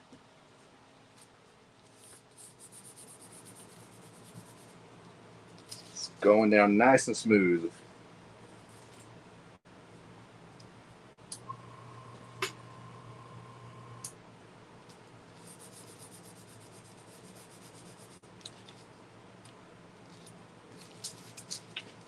I live way out in the sticks. Actually had an Amish guy ask if I could paint some graphics on his buggy. No way. That's awesome. Yes, sir, I can. Oh, if you live in Rossville, I guess you call it Ross Vegas. That's what the locals call it. Can you gamble there?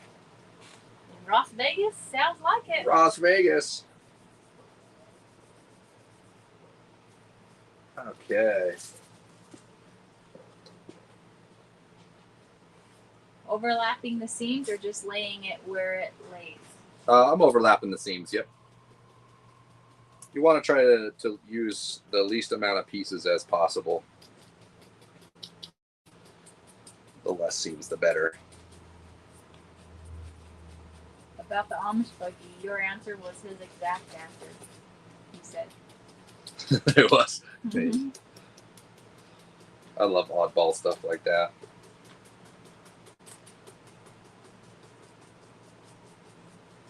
Swampy said they even have a sign that says Ross Vegas. You didn't answer my question though. Can you gamble there? Well, no.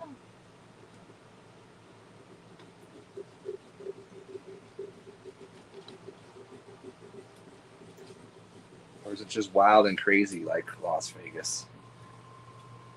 need to know.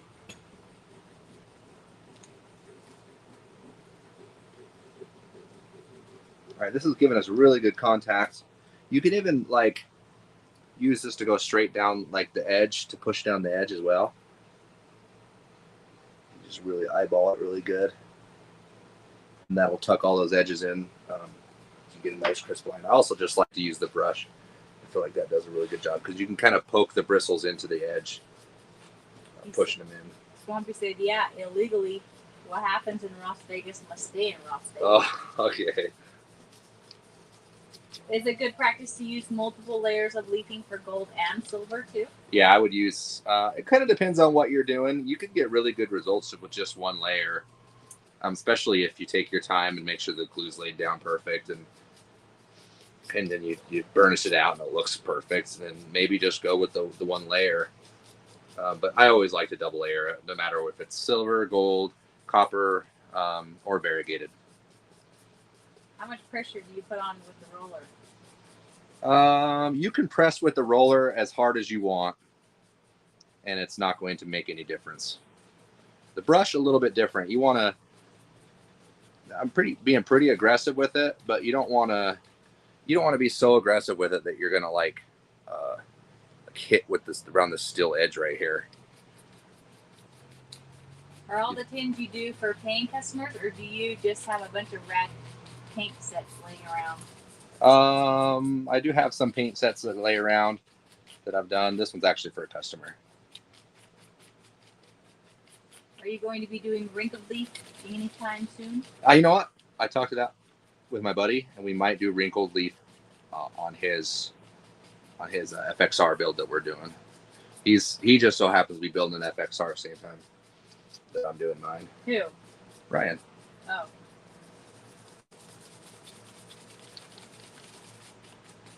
Ryan wants some wrinkled leaf?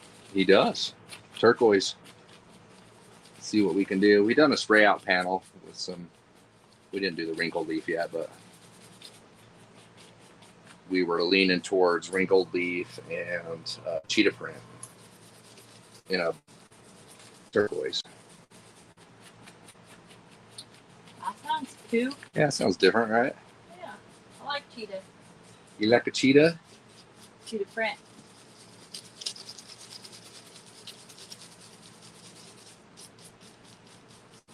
I just want to make sure, because I'm not going to pinstripe this or anything, so I need to make sure that the leaf is not bridging over the tape.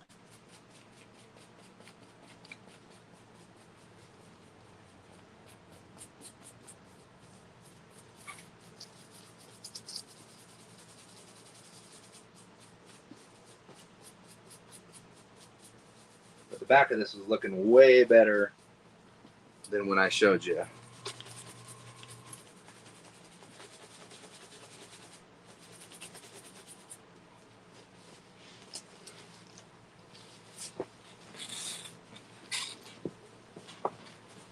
You guys are putting in wrinkles and people are taking out wrinkles. Maybe wrinkles will come back to be in style. Well, at least in leafing they might be. Well, maybe.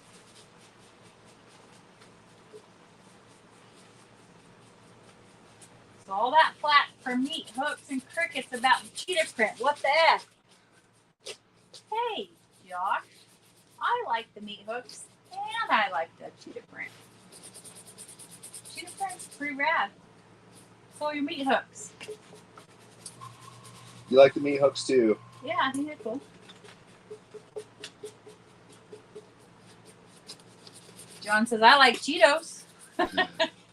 No, you need to change the O to the A, John. Cheetos. Print. Paint you a little bit of Cheetos. Yeah. All right, so I did have an issue on this leaf when I started laying that. When I started laying down that other side, I accidentally was laying it on top of what I already did. And the thing is, when leaf lays on leaf, even without glue, it wants to stick. Because really, we're putting a little bit of sanding marks in with this brush by wiping it. And they're microscopic brush strokes that we're kind of sanding into it with this. Well, the leaf I put on there just stuck to it.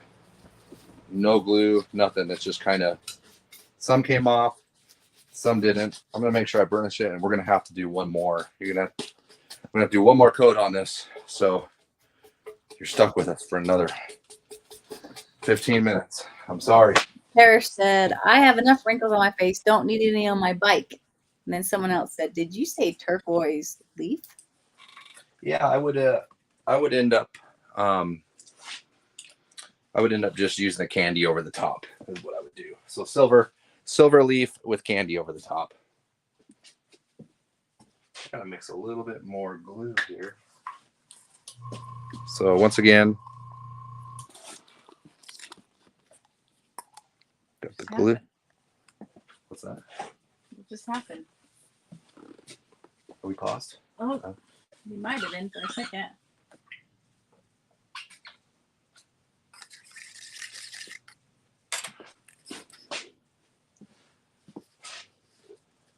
A little more glue. Like I said, if I wouldn't have made that mistake, so this is actually getting triple leafed on this one side.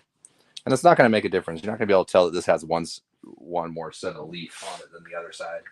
But it's the fact that I accidentally laid down that leaf sheet on top of what I already did. So no big deal. We'll fix it.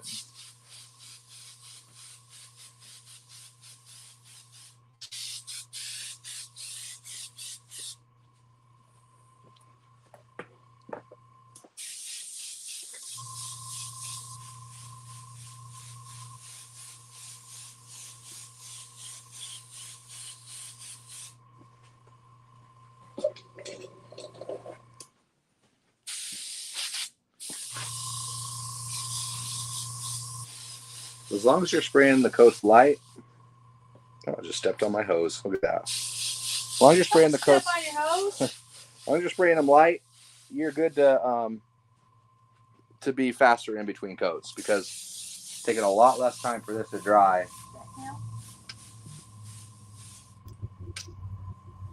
Hardwire said, hemorrhoid cream. I heard that's how ladies get wrinkles out. What?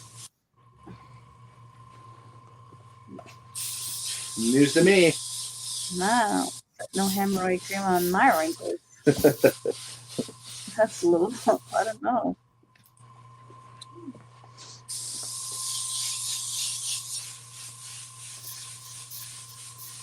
How do you get rid red leaf or any other color I've seen on paint jobs? You would just use a transparent candy paint like we talked about earlier. You can use that over the top. And I actually am going to do it on this, but I'm going to wait because I'm going to back mask it 1/16 of an inch back so I can have a brown pinstripe as well. Don said, if you're stepping on your hose, you're making the wrong kind of videos. Or the right kind of videos. Getting ready to start graphics on my bike, and I was wondering, can you leaf and airbrush within the same... Dang it. It moved up. Hold on. I hate when that happens. Okay, I'm going to start over. Getting ready to start graphics on my bike, and I was wondering, can you leaf and airbrush within the same coat of clear, or do I need to separate them into coats of clear? Any help is appreciated. Yeah, you can do it right on top of your base coat, as long as the base coat doesn't have like a whole lot of texture to it. You know, then you're going to be fine. I wouldn't really worry about it too much. The key is just to get it to lay out as smooth as possible. From the glue all the way to pressing it down, you just try not to wrinkle it up or anything. Roy said, so another thing learned tonight, you can overlay layers. I sanded and rebased a saddlebag last week, and I could have just did another layer. Yeah. Oh, man. Yep. Yeah, fix stuff. You can always fix it up on the next layer. Benjamin said, hemorrhoid cream is how we made tape in the military. What? Weird. I don't get it. Is that the Harbor Freight air compressor? No, that's an Iwata Studio. How did the Harbor Freight one perform? It actually works pretty good. Yeah, I like the compressor better than the airbrush that came with it. The airbrush, I had a problem with the cap coming off. It's like really hard to grab the cap. And I'll be doing a more intense, detailed review on that. But it still works. Like everything still seems to work and do the job. Just there were some annoying things with it. Swampy said, man, what size nozzle is that? It was a 0.07 on that airbrush. So it's quite a bit bigger than what you usually see. Usually it's a 0.35 or a 0.50. I mean, 0.050. What size tip are you using to deliver limelight flake? You can use a 1.3 or bigger. E. Brown said, yeah, the airbrush from Harbor Freight sucks. Yeah, the one that comes with the kit. Same Avante, but different airbrush. It has like, you can tell because it has the plastic backing on it.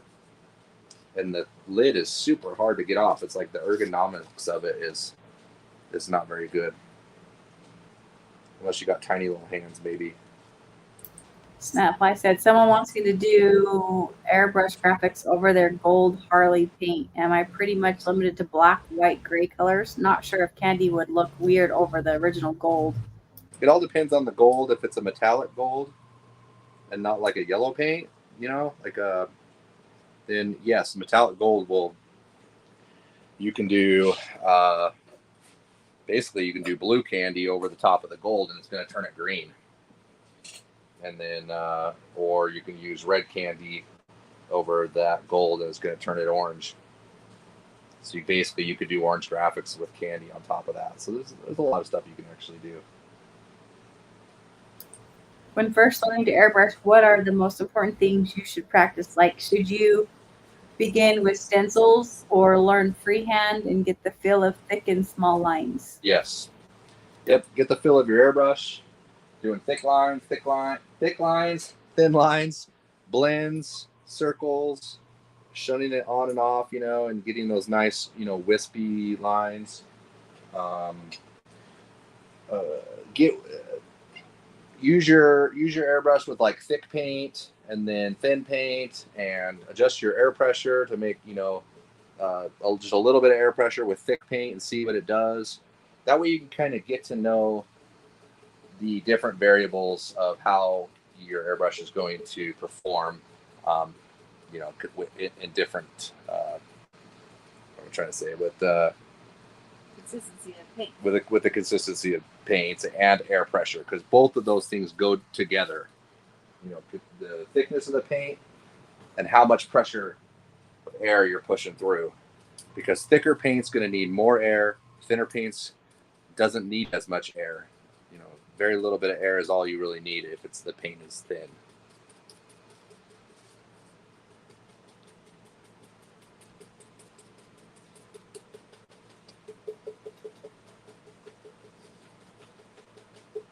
All right, so this is leafed 3 times, so this should be really good. Let me get the roller over here.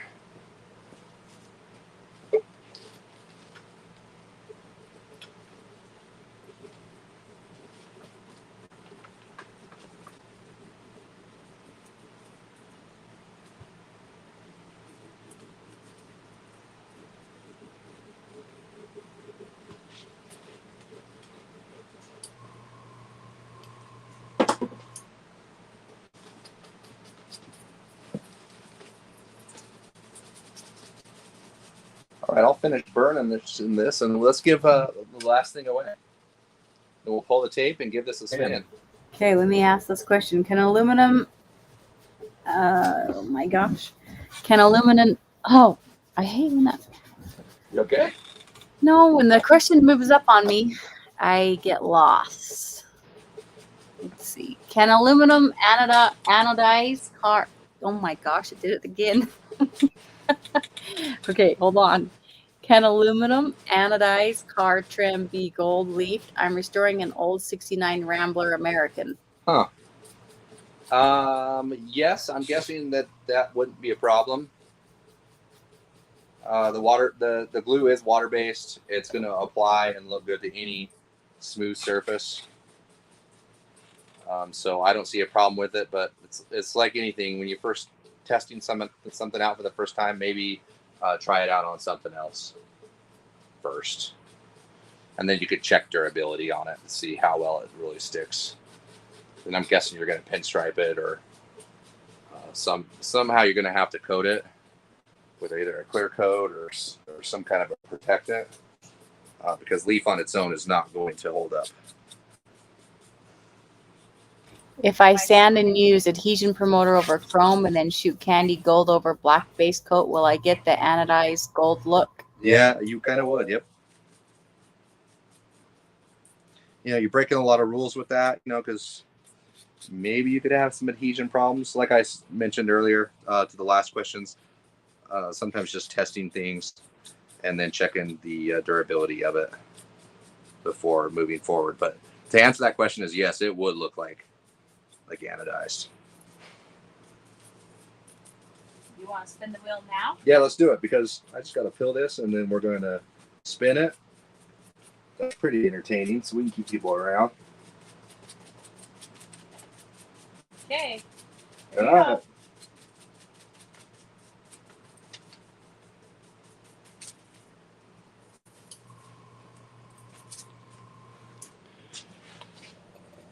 Who do we got? Randy Niche. Congratulations. You're now a new proud owner of some sizing glue and some copper leafing. So just go ahead and let us know. Info at info at limelinepaintsupply.com. Just need your address. Get that out to you. All right, just going to hit these edges one more time. Once again, I'm looking for these edges. They're kind of bridged up and over. Bring you up closer. See how they're not pushed all the way down? There, it's pushed down. There, it's pushed down. You see right there, it's not. We're going to use the bristles of this brush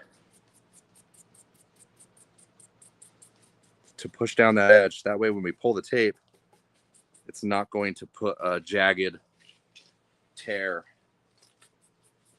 into our leafing, because we want that to be a nice solid edge, because I'm pinstriping this.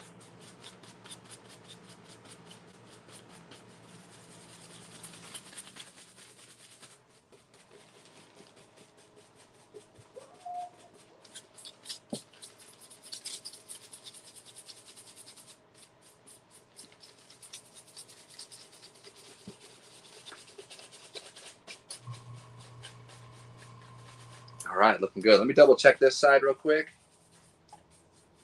Swampy said, ever use the plastic blades on the tape edge? On the leaf edge? On the tape edge where the leaf is? Yeah, I did I have tucked them in before with that edge. I feel like the brush does just as good.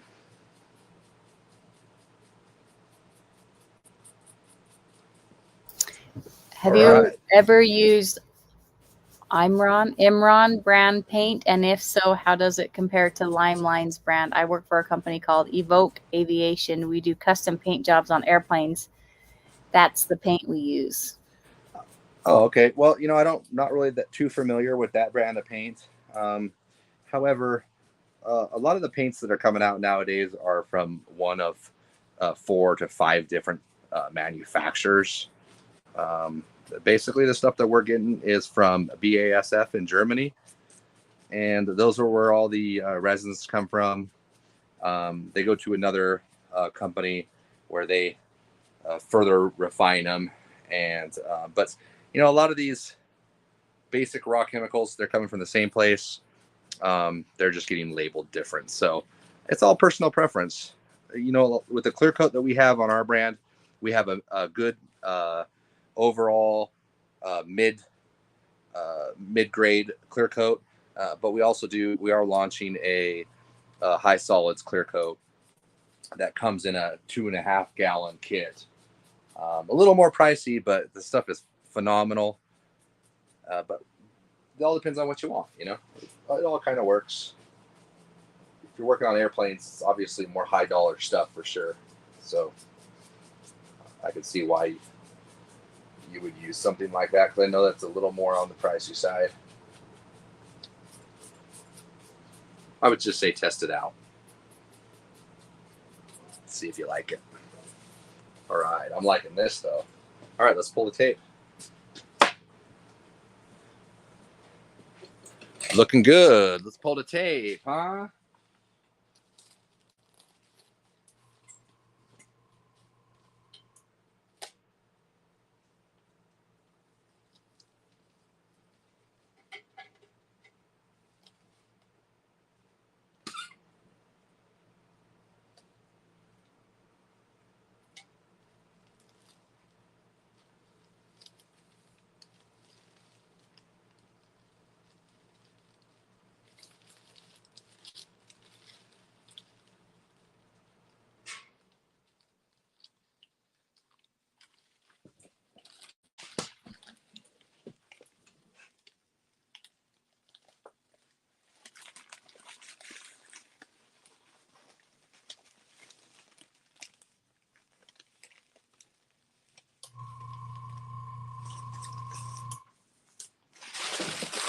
Beautiful. No problems there.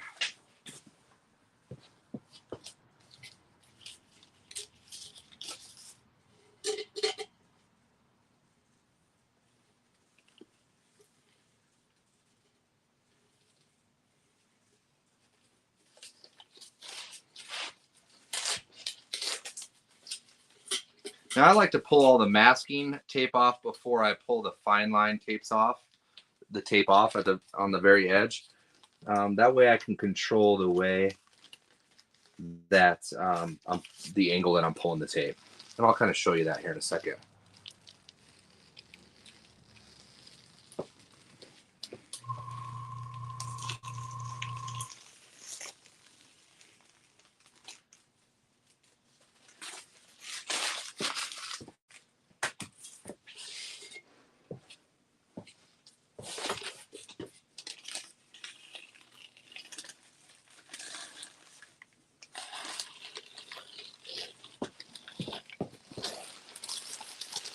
All right, we're getting to the most exciting part coming up.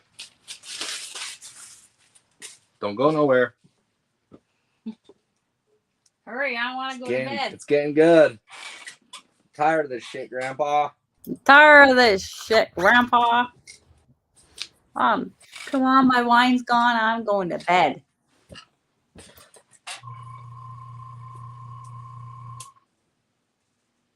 Okay, once again, I'm pulling this, like I talked about earlier, I'm pulling this at an angle of about 45 degrees away from it. That way I can kind of cut a clean line.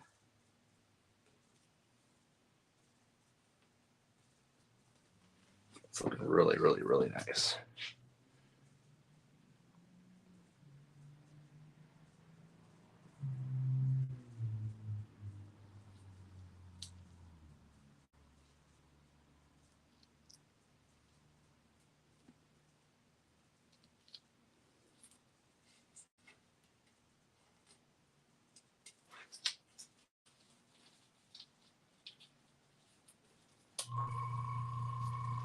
Same thing this way, just pulling it at a 45-degree angle this way. That way we're not pulling into it. See how if we were to pull this way, we would be pulling into the leaf and it could pull a chunk off. The copper and root beer look awesome together, they said. Yeah, and I'm probably going to do a root beer blend on, like I talked about, you can tint the leaf with the same candy, and I'm probably going to end up doing that. Not on this layer, maybe on the next one. Like I said, I like to work on clear coat layers. I'll do so much work, and then I'll put it through clear coat and then sand it smooth, and then it's like saving that layer. It's like best way I can explain it is like Photoshop, to where you can work on different layers, and if something was to go wrong, you could pull that layer off as long as it's not been clear coated, either by sanding it or by using some thinner to wipe it off.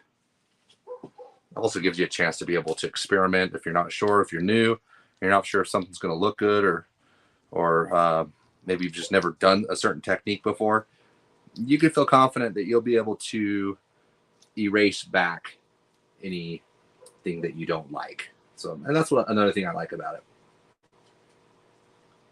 Harrison, I definitely like to see more about the powder pigment you offer in the near future, hopefully. Yeah, cool. We're going to be offering some more products within that line, more colors, and we're looking to maybe bring on like a thermo paint and stuff like that that will change colors with temperature. Would you use glass cleaner to clean the leaf? No, I wouldn't spray. I wouldn't spray anything on this. Well, one thing I would do is just wipe it down with a brush if you need to clean it, just like I'm doing here. So here I'm just kind of burnishing it one more time, and there's just usually a couple little edges that might be a little loose. You kind of just burnish those down. E. Brown said, "Pinstripe it, Adam." One day, my friend. I'm learning. I could put some slash pinstripes on this like no other, but it's not going to match. And I really don't need to, because look how nice and clean my edges are.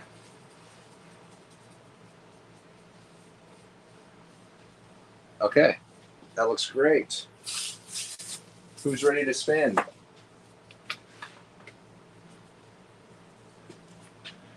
Let's get this a little closer.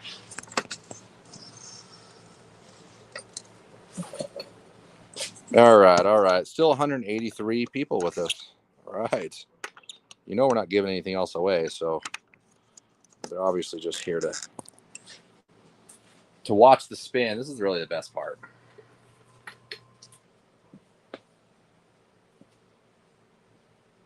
Find my tool. All right, this is we do have another spin tool coming out. This is the 1.5 inch spin tool. I don't know when it's going to be out. I'm talking to the manufacturer about it, but I like this thing because it does put a little bit bigger of a spin, but same thing, almost the same as what a 1 inch would do. It's just going to be slightly bigger. Same concept, same everything, except for there's just going to be less spins.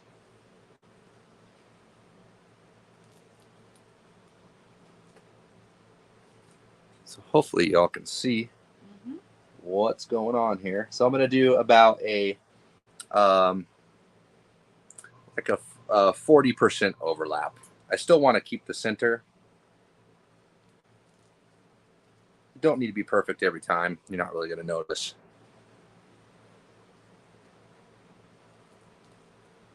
Quarter turn is all you need. How much pressure you put on the spinner? Not much, really. I would say, like I explained it to somebody the other day, I would say it's like the pressure that you put on your teeth when you're brushing your teeth. It wouldn't be like all like, you're not going to... You said that, but that's a little not... Yeah, no, I think that's a good... That's weird. It's just enough pressure to be able to like... That's a weird way to say it. Well, how else am I going to say it? What else do you do with that action? Could somebody come up with something like maybe how much you would stamp something with? Oh no, because you're like slamming a stamp down. Not like at the DMV. Yeah, those old ladies. You're a teacher and you're stamping a paper. Oh, fell. No, that's not good. Somebody has to come up with something.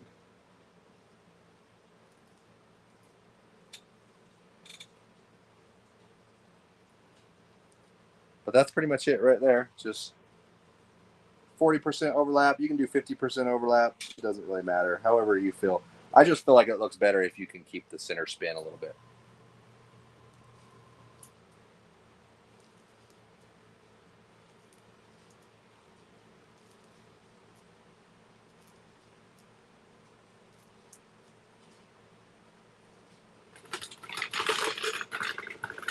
Someone said, what if you have pocket teeth? How hard do you brush your teeth then? What kind of teeth? Pocket teeth. What is that? I don't even know what that is. Dentures? What even is that? Did you put your teeth in your pocket? Come on, what people that have dentures, they don't know how hard they're pushing. I'm trying to think of something better. Well, that ain't it.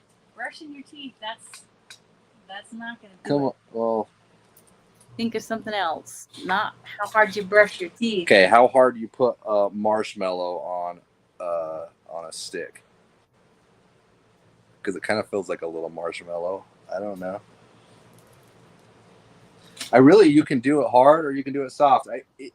The answer to that question is do it softer, and then if it's doesn't show up the spin enough, then do it again, because you can always spin again. Like I just spun that one twice.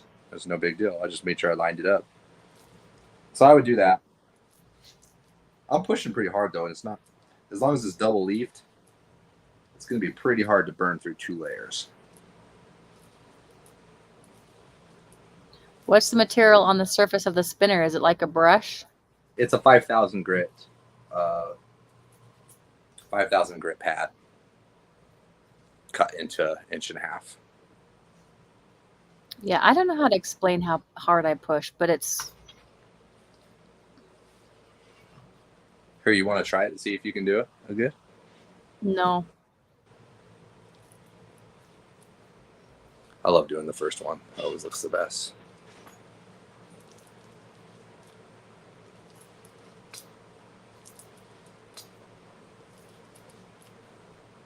Just a quarter turn is all it takes. Are the pads replaceable?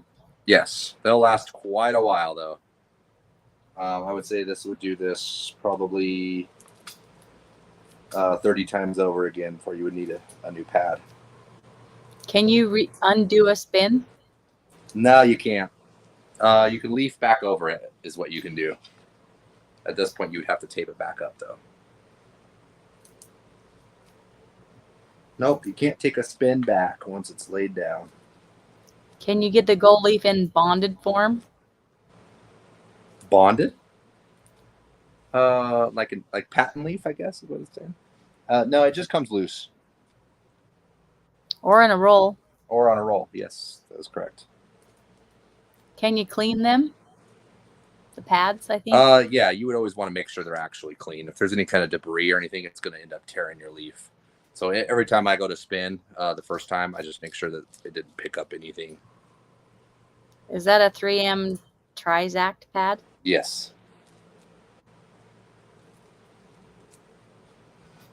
Yep, that's exactly what it is. No drill?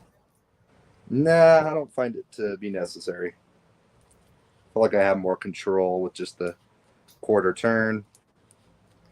When he says double layered, does he do glue twice? Glue on the top? Yep. Glue on top of first layer? Yep. So it's going to go glue, leaf, glue, leaf. Same process over again. So when I go to spin it, like I just did, less chance of burn through. This stuff is nearly perfect. And that's kind of hard to do with leafing, is to get it perfect. You're always going to probably have just a little tiny errors here and there. But this is looking phenomenal. I'll get a little bit closer look. How do you clean the pads? You can just with water, soap and water. You could also just blow it off with an air blower. Just try to get the first layer as smooth as possible, or does that matter? Oh yes, you want to make sure that it's smooth all the way through. Yeah, if you have any kind of texture from either the base coat or the glue, or maybe the way you laid down the leaf, maybe the leaf was really wrinkled, it's all going to affect the way that the end result is going to turn out. Hi, John. You see this turned out super clean. I'm really happy about that. There's the tank over there chilling. But that's it. If you have any other questions real quick, we'll go ahead and answer those. But if nobody has anything, we will be here next week. I'll be set up also at the Autorama next Friday, Saturday, and Sunday. So Salt Lake City next weekend. You'll be able to drop by. We have a booth. You'll be able to play with some tape. I'm going to be doing some classes on laying out flames, and we'll also be doing some silver and gold leafing, just like we did here. Joe is our neighbor, I think. Joe. Oh, really? From Utah, right around the corner, I'm pretty sure. Says, late to the party. I used your copper leaf, sprayable glue, and spinner about a month ago. Followed instructions on practice piece, then on a sporty. All right, you got it. Yeah, usually with the leafing, there's just a couple of things you kind of have to learn the hard way. So if you were to do a couple of practice panels, and when you're doing practice panels, make sure they're clean and don't start on like a dirty piece of rusted metal, because texture means everything when it comes to the leafing, like we talked about. So just grab a clean piece of metal, clean piece of plastic or something, and practice laying out the glue, masking it up, tucking in your edges, using the tools. And this is actually a really, really easy thing to do. You just got to do it a few times. Could you leaf over like a thin vinyl lettering to put letters into your foil? Yes. Yep. Yeah. So like a vinyl stencil, I'm guessing is what he's saying. Yeah. So you can cut out, you cut out any stencil that whether it's a logo or some words or whatever, and you can leaf that. Just remember, you got to make sure the more edges it has, like letters obviously have a lot of edges inside and outside. But you just need to make sure you take your time to make sure the glue is applied correctly and that you're tucking in all of those edges before you're removing those stencils. And that's going to give you a nice clean edge. If you're going to pinstripe, you're probably okay. You have enough of a pinstripe edge there to be able to correct any kind of bad leafing edge. But as you can see here, we're super clean. This will go into clear coat, and then I'm going to go clean, ahead and not the floor. Look at the floor. It's a mess. Yeah, the floor's a mess. Real gold or imitation? Imitation. Which you like best? Always imitation. Gold leaf is not going to spin the same. It's going to tarnish more. Basically, what we're using here is a mixture of aluminum and copper is what this actually is right here. But silver is straight aluminum. It's not actually silver. It's straight aluminum. And that's why it spins so great, is because it does have that aluminum in there. Mr. C said, looks good, Adam. Michael, or Swampy, said the web is killer. Doug says, did you do the gold lines first? The gold lines were actually done last. That was like one of the last things I did, because the gold lines were actually silver lines.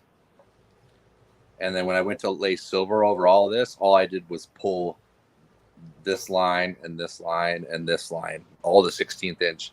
And when I went to lay down the gold over top of the root beer and that silver line, I just left all the 1/8 inch to leave those silver. Because when it comes to candies, and this is very important to remember this, usually when you're painting with pigmented paint, you'll start with your lightest colors and move to your darker colors. When you're working with candies, it's best to start with your darker colors and then move to your lighter colors. Because basically this same gold that we used to tint the silver, because it was silver at one point, this same gold is over this root beer. It gives that root beer just a little bit of more of a gold hue to it. And actually that gold was one of the colors that actually made the root beer. Root beer is actually blue and red all mixed together, blue, red, and gold, to make that root beer color. And the cool thing is if you are using the line, it's going to be laid out right on the can right here. If so right here, this is black, so this is not going to count. But if it was either red, gold, or blue, you can just use the chart here to know, you need 20% gold, 10% red to make that orange color. You need 20% yellow, 10% blue to make green, 15% red and blue to make the purple. And then here's the one we did right here, which is the root beer brown candy, which is 15% gold, 10% red, 5% blue. Now, no hard rules on that. You can make it a little more of an orange brown by adding more of these two colors, or you can make it more of a green brown by adding a little bit more of maybe the blue and the gold, which is going to make a green. And so you can kind of play around with it and see what you like. I would say if you're going to mix something up, mix up enough to do everything you need to spray. That way you're not like you're not trying to match your same shade. But if you could, that's fine. I mean, if it happens, you run out, you can still match it up. But yeah, that makes it easy. You only need to buy the 3 primary colors in order to make all those secondary colors. Just clear over the leaf as normal, right? Yes, you can clear right over the leaf. Some people like to use a little bit of adhesion promoter. You can pour some Bulldog adhesion promoter into your airbrush and put a light coat over it. I've never had a problem, so I don't really do that. So it's up to you. Remember, light coats though. Light coats a clear coat when you first start. You don't want to hammer it all down all at once. E. Brown said, "Gracias for the paint, the speed shapes again." Oh yeah, cool. Glad you can use them. Roman said, "Pre-mixing your pigment with just trans base okay to do?" Yes, you're gonna be okay. Yep.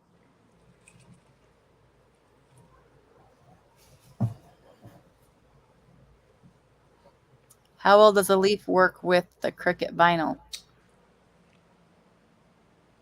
Yeah, you can use the Cricut vinyl to make the stencil, and that leaf will work fine with that. If you spin, can you put a second coat of leaf over it? Good question. It needs to be glued, but yes, you can. You can relief it if it's spun. Usually, you wouldn't spin it unless you're going to. If you're going to relief it, you wouldn't spin it. You would wait to spin the last layer.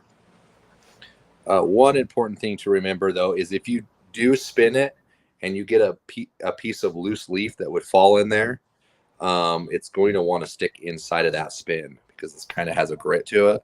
So be really careful with that. Don't let the leaf sheet touch the leaf once it's spun. It's just going to want to stick to it like Velcro.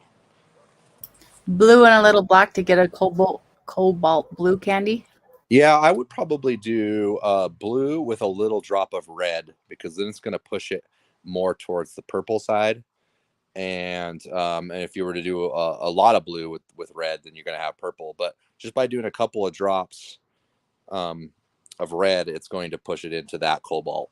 And it's going to keep it a little cleaner. Anytime you mix a black, even if it is transparent, it's going to dirty up and mud up that color a little bit. Black I would rather use as a way to edge something and not mix it with your other color, because you can always lay that down and fade out into a color. But tinting a color would be better to do with another color. So if you wanted to be more dark burnt orange, use a little more red with the gold. If you just want a honey color, like we talked about earlier, then you would just add just a little bit of red into your gold to kind of kick up that gold and to make it turn into a little bit more of a yellow orange. How long will mixed paint like that last? Mixed paint, it all depends on how it's sealed in the container. Candy paints last a very long time because when they dry up, if they do dry up, they're going to kind of gel up into like a jelly. And you will be able to re-wet those with a urethane thinner. So they'll last for a long time, years. I think shelf life on candies would be 5 years unopened. But if it's open, it's still gonna last you a year or so if it's closed correctly. Pigmented paints, it needs to be sealed really tight, and after it's open, it all kind of depends because that will dry up into a puck. And once pigmented paint dries up into a puck, you're not going to re-wet that again. I've never seen anyone do gold and silver leaf mix like small flakes. I think it'd be cool, he says. Oh, so that's I might interesting. have to try that. So you would use what color base for the orange candy? For the orange candy, you would want to use any kind of candies. You usually want to use some kind of a reflective paint. So like metal flake, silver metal flake. You can use a white pearl. However, the metal flake's going to give it a deeper and a more vibrant look. You could put candy over white too with no sparkle. It's just going to make it look. It'll make it look really vibrant of a color, but it won't have the reflective properties. Could you do an online chart for mixing your colors, or do you already have one? You could just use any kind of color wheel to mix the colors. Is he talking about the powders? I think the candy. The candy. So yeah, it says right on the back how to mix those other colors. But yeah, we don't have a chart. You can use any kind of color wheel though. So if you're wondering how to make a certain color, color wheel will tell you how to do that with those primary colors. Chris said, I followed your advice and added a tiny touch of gold candy to blue and came up with a fantastic teal color. Thank you. Yep. It's easy enough, right? Mr. C said, there is a chart on the candies, but once you get old, it's hard to read them. Well, if you read them on the clear base coat can, it's easier. Yeah, they are on the bigger can. That is true.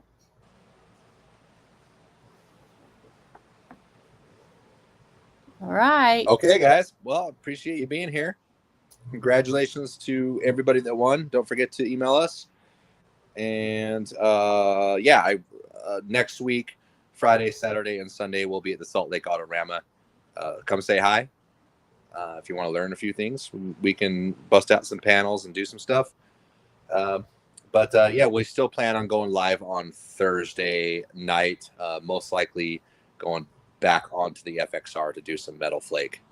And then I still need to decide what the heck I'm going to be painting on that thing, but I'll give it some thought. We'll figure it out. Yeah. Good night, everyone. Have a happy Easter. All right, guys. Thanks for being here. See you next week. Appreciate everything.